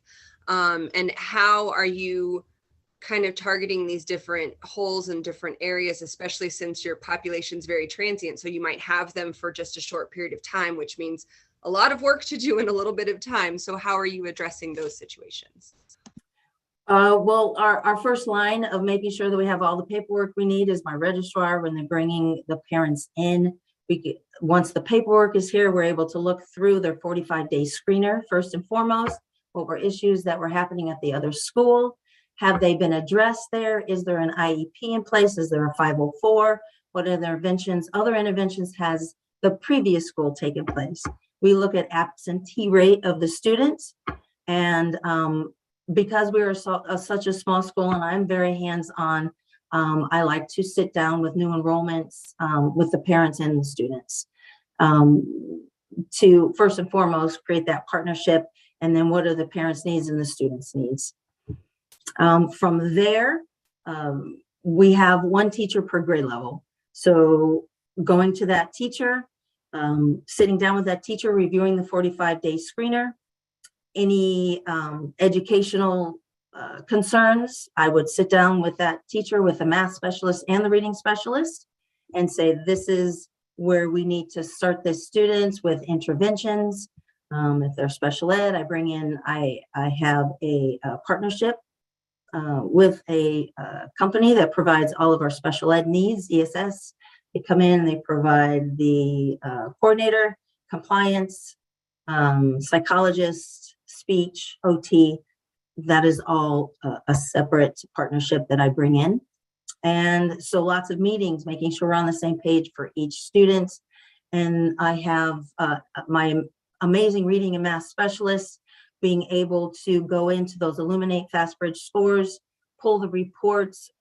We get the student benchmarked as soon as they come in so that we can use those scores to move forward with intervention. My instructional assistants are specifically used to push in our K4. We have reading and math interventions where we have stations specifically set to what the students need within the classroom. So we have the teacher, reading math specialist, and 2 IAs that push in on a daily schedule to help with those interventions and to drill down to meet the needs of the students. And I want to touch on the comment that you made about building the relationships. That's obviously very incredibly important when you're looking at a transient population. How has that either worked to your advantage or your disadvantage in retaining students? Always an advantage for us. That's why our motto here is Ubuntu, Swahili, it takes a village. And I make that the biggest part of my conversations with the parents. We do St. Mary's Food Bank here, where they provide dinners for the students to go home. I make sure that the parents, that there's no apprehension around that for whatever resources. You know, there's pride and ego that goes with that. I make it very comfortable for them to come in and talk to myself or my social worker that we have here on campus. We have a clothing bank here. We have a food bank here that we've partnership with St. Mary's. Next year, they're going to be bringing in a more of a food storage where we'll have frozen foods that we can also provide to the parents. We have health partnerships with Chicanos por la Causa, Southwest Dental that come in and provide dental resources. I call Phoenix Children's Hospital. I have resources there where we get parents in for a lot of students who have not up to date with hearing and vision screening. So anything that we can pull in, I make sure that the parents are comfortable with asking for help. And so, oh, I'm sorry, I didn't mean to interrupt you. Keep going. And that's huge for us. It and is. Then, I'm sorry, go ahead. Oh, I was just going to say, it sounds like you have a lot of volunteers and a lot of community support. So can you talk to me about the compliance issues that you had with fingerprinting and that sort of thing? Sure. This year, I've had the main compliance issues with those fingerprint cards were with employees that were coming onto my campus as behavioral health techs. So I have 2 organizations where I have students from the White River Reservation. I have over 50 students from that reservation and parents that are involved in a program themselves for substance abuse. So they're here off the reservation. They are receiving services for themselves. However, it is evident that the services that they have for the children are very lacking. So we already had several of those students here on campus. They were very pleased with what we do here. They recommended us, which is how we ended up with over 50 students from that particular population. So I am there at least twice a week participating in those parent meetings, talking to them about education, making sure that their paperwork is in place, any concerns that they have, and that takes up a large part of my time there as well, helping those parents, teaching them how to provide for their students educationally. High absentee rate within that population, letting them know the rules about attendance, and going over how they can get their child out of bed on the bus to school. It's been a big lift, but it's been very rewarding for us, the parents and the students. I'm not sure if I answered your question or not. I'm sorry. Well, you provided a lot of additional information and that was very helpful. But my original question was, how were you navigating the compliance issues with fingerprinting? Just because that's yes. Student safety, Yes. which is obviously our first and foremost, our biggest concerns. Right. All of those, everyone had a fingerprint card. It was everything pretty much in our compliance issues was paperwork. And that paperwork either fell on my shoulders or my registrar's shoulders. And it's evident that we are just doing a lot of things. We wear a lot of hats. I do all of district office. I'm superintendent principal, and I do everything in between. So I'm technology. I do all school operations, facility management. I write my own grants, the lunch program, you name it, I do it. And so I do that because with such a small school, I don't believe in a top-heavy administration. It's been my philosophy that, that all of our resources get put back into the classroom. I do have a reading specialist who's now going to be a certified vice principal that will help us with that paperwork, those compliance issues that we had in place. So those fingerprints specifically, I had quite a few behavioral health techs that were helping us with the social emotional welfare of those students. So gathering those fingerprint cards, making sure that they were in place and submitting those appropriately. Thank you. Yeah. President Lee. Please, Dr. Crockett. Thank you. I'd like to further talk about compliance and ask you to elaborate. I really appreciate all you're trying to do to establish relationships with the children and their parents, and also to spend your resources buying computers for the population you serve. But really, I think I'm really I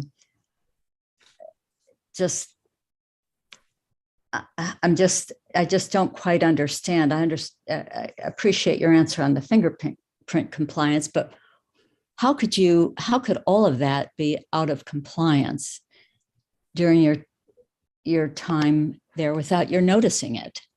I guess that's what I'd like to know is if you noticed it, then why wasn't any effort made to put it into compliance before this meeting today? The compliance issues that were brought to my attention, they were brought to my attention. Enrollment packet. The changes in enrollment are the changes in enrollment that I just watched a webinar through at Arizona Department of Ed. So there were specific wordings that we needed to take out of that packet. My registrar was able to take care of that. We submitted it. Fingerprint cards, everyone had a fingerprint card. I needed to put that in a binder and submitted it.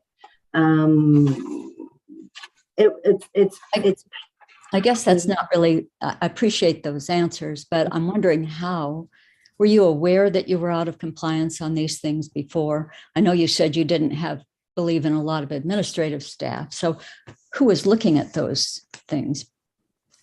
Myself and the board president look at those things. And so you're aware of them. Yes, open meeting law, though those issues was an administrative secretary who's no longer with us.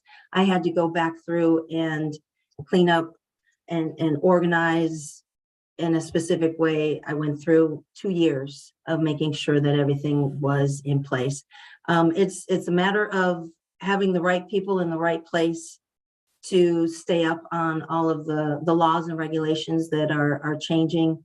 And it's just myself and the registrar. It became overwhelming, especially with everything else that we're trying to do.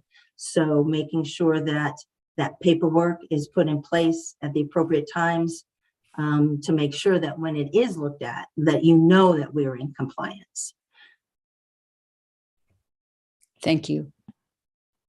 So you're having, I believe it was a teacher, come and become the assistant principal, and with the focus on compliance. So my question is what are you, like, what's the plan so that that individual can help with compliance, right? Because, yeah.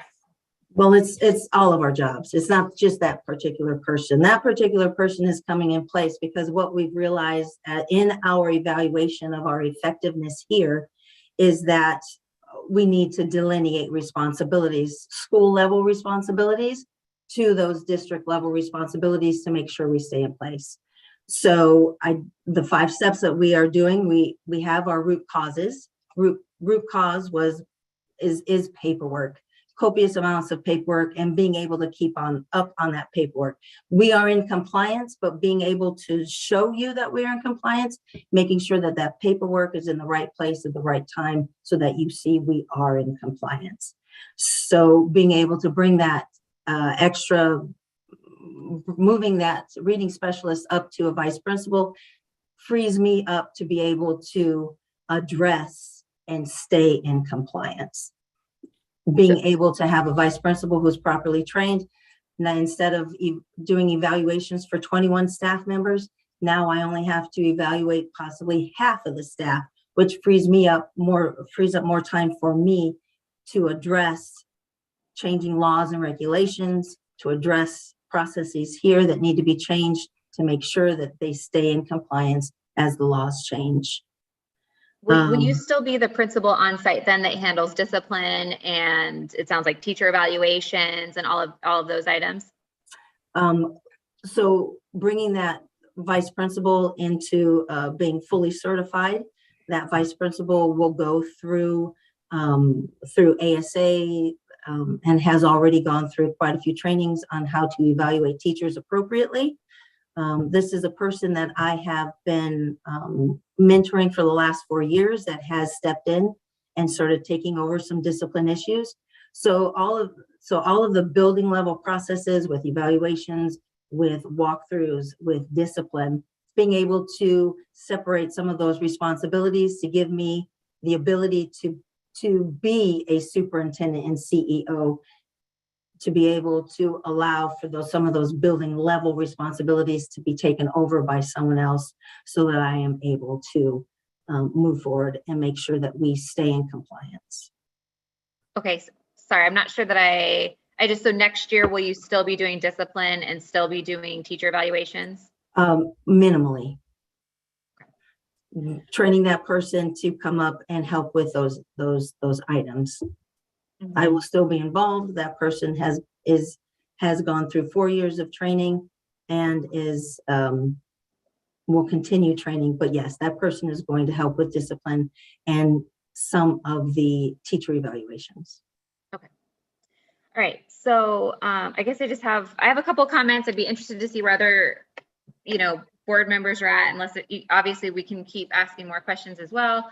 I'm really concerned. I think that, when schools come in front of us, especially I think when we talk a renewal versus a school coming in front of us that shouldn't be here, right? Renewals, they have to come before us, and versus kind of having all of these issues and coming before us, I think are two very different scenarios. And unfortunately for me, seeing that you've had curriculum in place, right? Like Saxon, HMAs, curriculums that schools have been highly successful in educating students with, that the test scores haven't increased. They've significantly dropped. The growth rates are going backwards. There's issues with compliance. I'm not convinced that there's a solid plan in place to address all of that. I mean, if with one person doing everything, that's tough. It makes, that one person have that lid of leadership, right? Versus when you have multiple people in place, things can expand and grow and be done. And as somebody who's at my school making decisions of, what dollars stay at the district level and what dollars go, we are not top heavy at all, because I have the same heart that you do, that we want every penny that can go into the classroom, into that classroom. And we at the district level don't ever want to take a penny of that. But there's something to be said about having to be able to maintain and having the time to assess why with this curriculum are we not being effective? What can we do immediately to educate students? And there are other schools in that area. It seems to be that area is fairly saturated just by your own comments. I would have a really hard time, unfortunately, not closing this down with there being issues with compliance, there being major academic issues. And I'm not sure that I'm comfortable with the steps that should have been taken up until this point to address that. So I guess that's just where I'm at with my comments. Board members, if you have any other questions or comments, President Lee, this is Jim Swanson. Just one additional comment, and I agree with everything you're saying. I have a lot of compassion for educators that work in these communities where the problems are so varied and so different, and you're challenged every day. But I also, we have to support the children and make sure they're getting a good education. And there's tons and tons of alternatives. And I just want to bring up the point on the enrollment cap chart. It's really distorted because the enrollment cap's so high. I fear that this school is perhaps kind of in a death spiral. Its enrollment is down 42% since 2018. I understand COVID has a lot of different impacts, but it's sort of a steady decline over that time frame.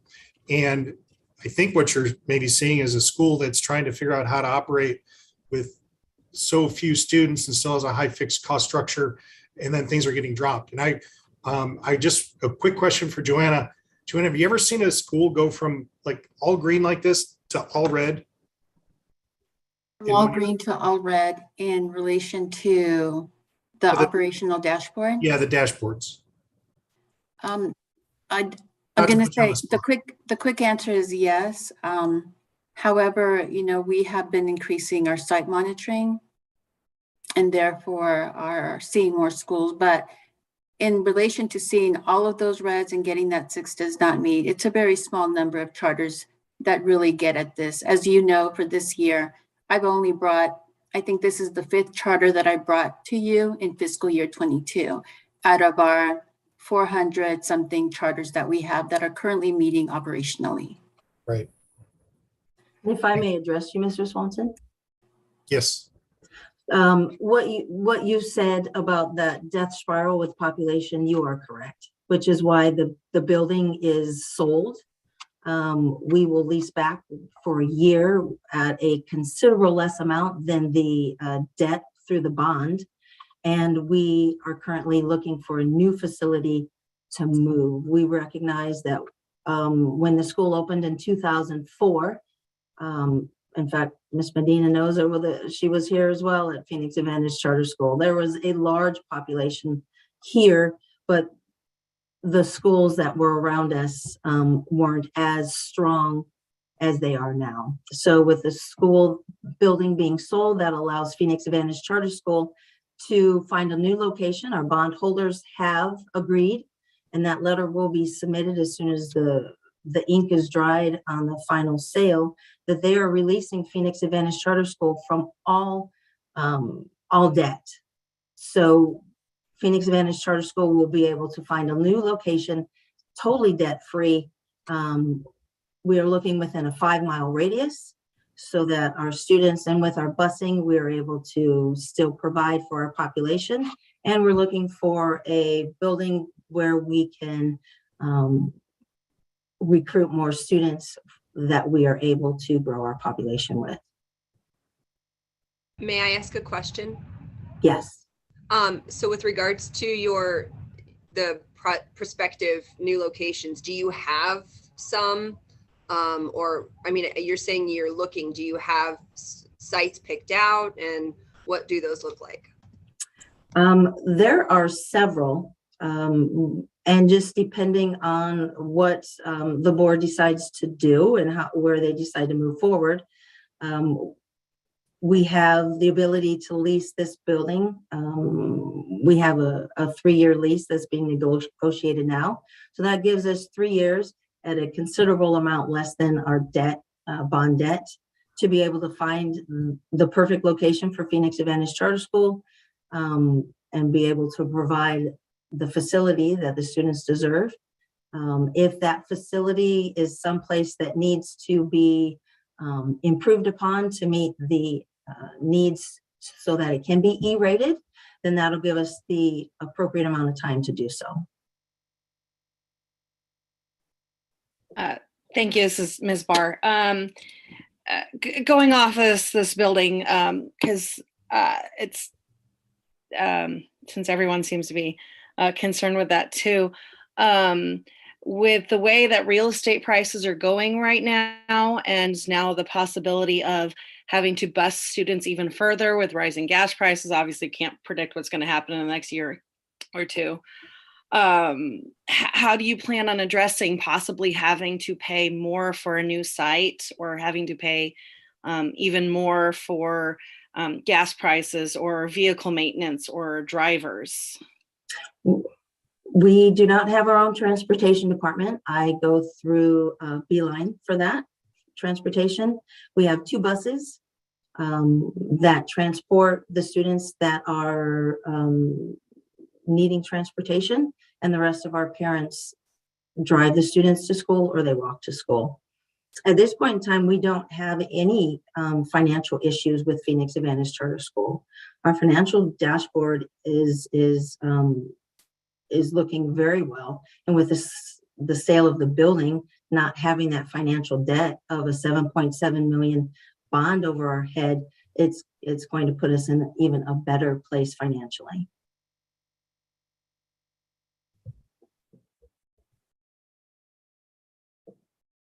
Okay, thank you for that. Sorry, my internet's in and out.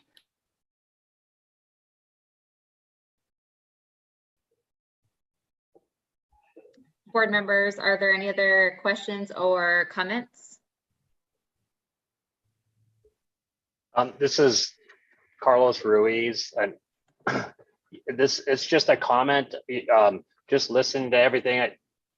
The challenges that you have a lot of challenges. You have challenges with your students, and I know your intentions. I can tell your intentions are the utmost to help the students that are attending.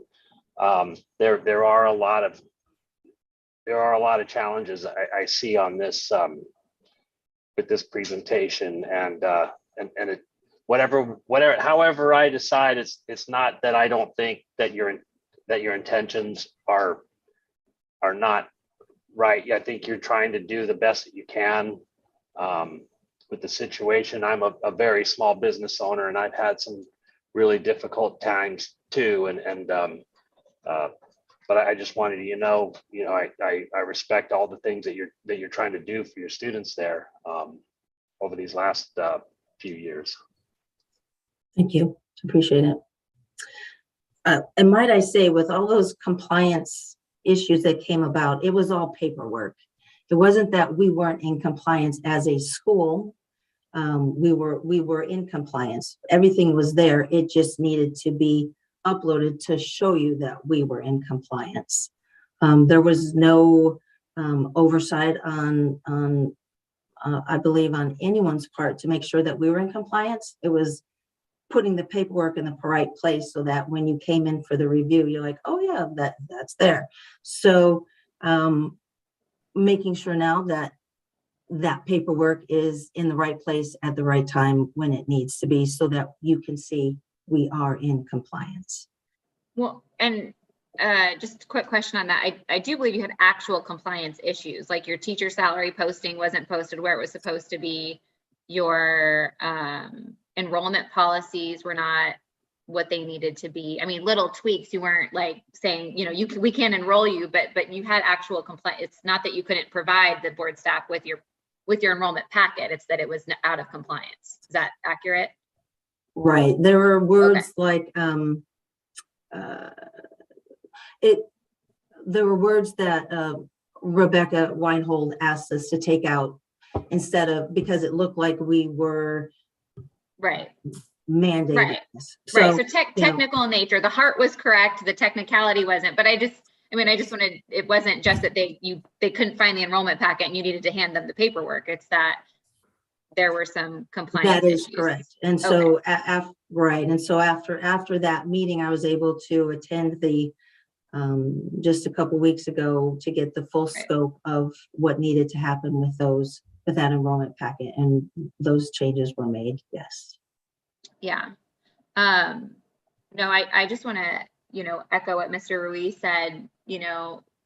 When charter holders come up here, and especially, I'll just use specifically, like the heart behind what you want to do is there. And obviously your passion for your population and for your students is there. And I wish that that's, what we made decisions on, and fortunately and unfortunately that, essentially when we rubber stamp a school and say, you're a charter school, most parents are not going on and checking your financial dashboard or your academic dashboard, and know that your passing rate isn't up to par, and know that, all of these things are happening and that you're not performing, where other schools are performing. And so just for me, to be able to say, yes, hey, this is okay to keep going. It's really tough for me to do that, just because parents aren't going to do the research to make that detailed of a decision. And so I guess that's just where I'm at. I feel like we have a responsibility as a board to make sure that, we're only keeping charters open that we would send our kids to.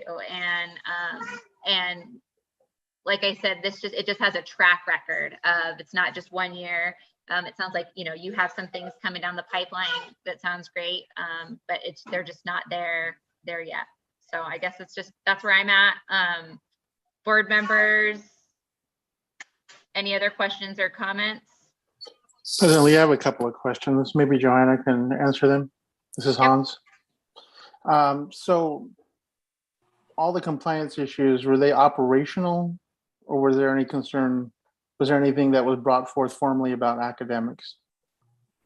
No, all of the issues primarily that are marked on the operational dashboard are operational issues, like violation of open meeting law, the enrollment policies. There isn't anything related to any of the reports that were written by staff that are related to academics. Okay, and currently they are in compliance. They are, and also, yes, they are currently in compliance with all the items listed. All right, now, having asked you that question, I need to make a comment specifically regarding the future of the school. My observation, I have concern about obviously the history, academic history there, but I have concern about the move, and it doesn't sound, in my opinion, as if there's a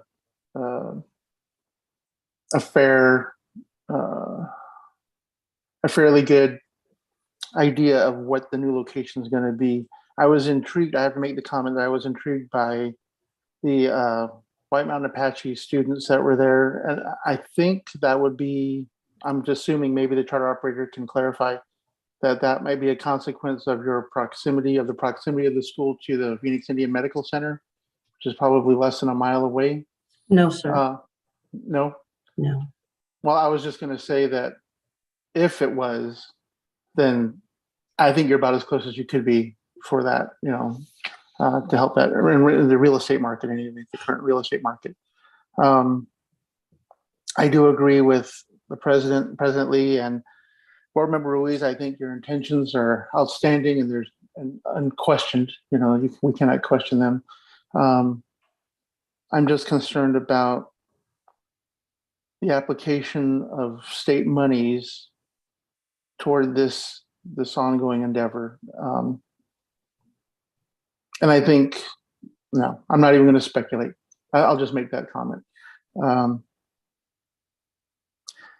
President Lee, if you're ready, I can make a motion.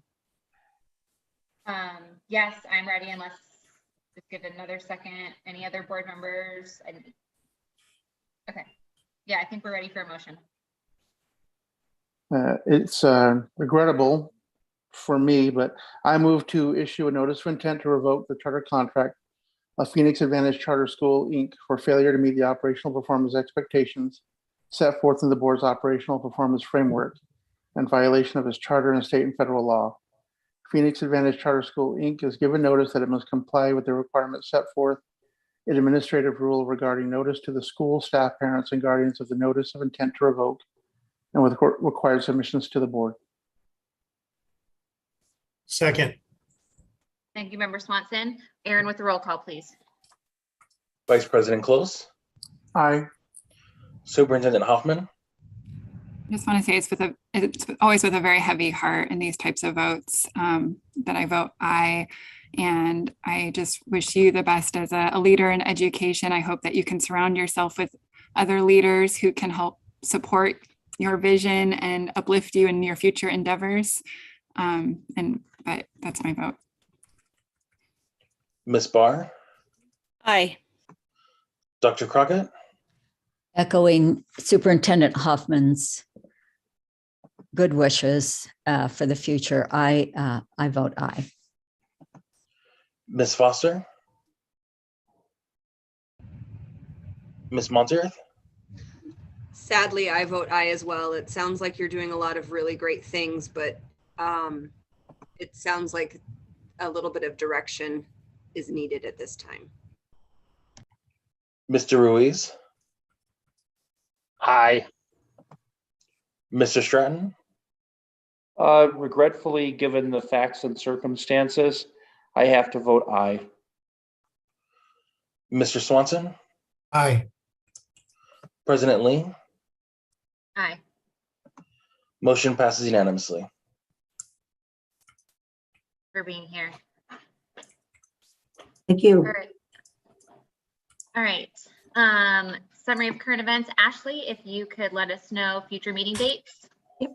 Our next meeting would be June 6th, and this is actually not going to be a regular board meeting. This is just an opportunity for all the new board members to get to know the board members that have been here for a little bit longer, and then also to get to know staff a little bit more. So there will be no actual items for consideration, no discussion of any board items by any means. It's just truly to get to know each other. So that is planned for June 6th, and that will be appropriately noticed for everyone, but it will just be an opportunity for board members to really get to know each other and to know board staff. And that is all that I have to report. Okay. Then with that, we are adjourned. Thank you, everybody, for being here.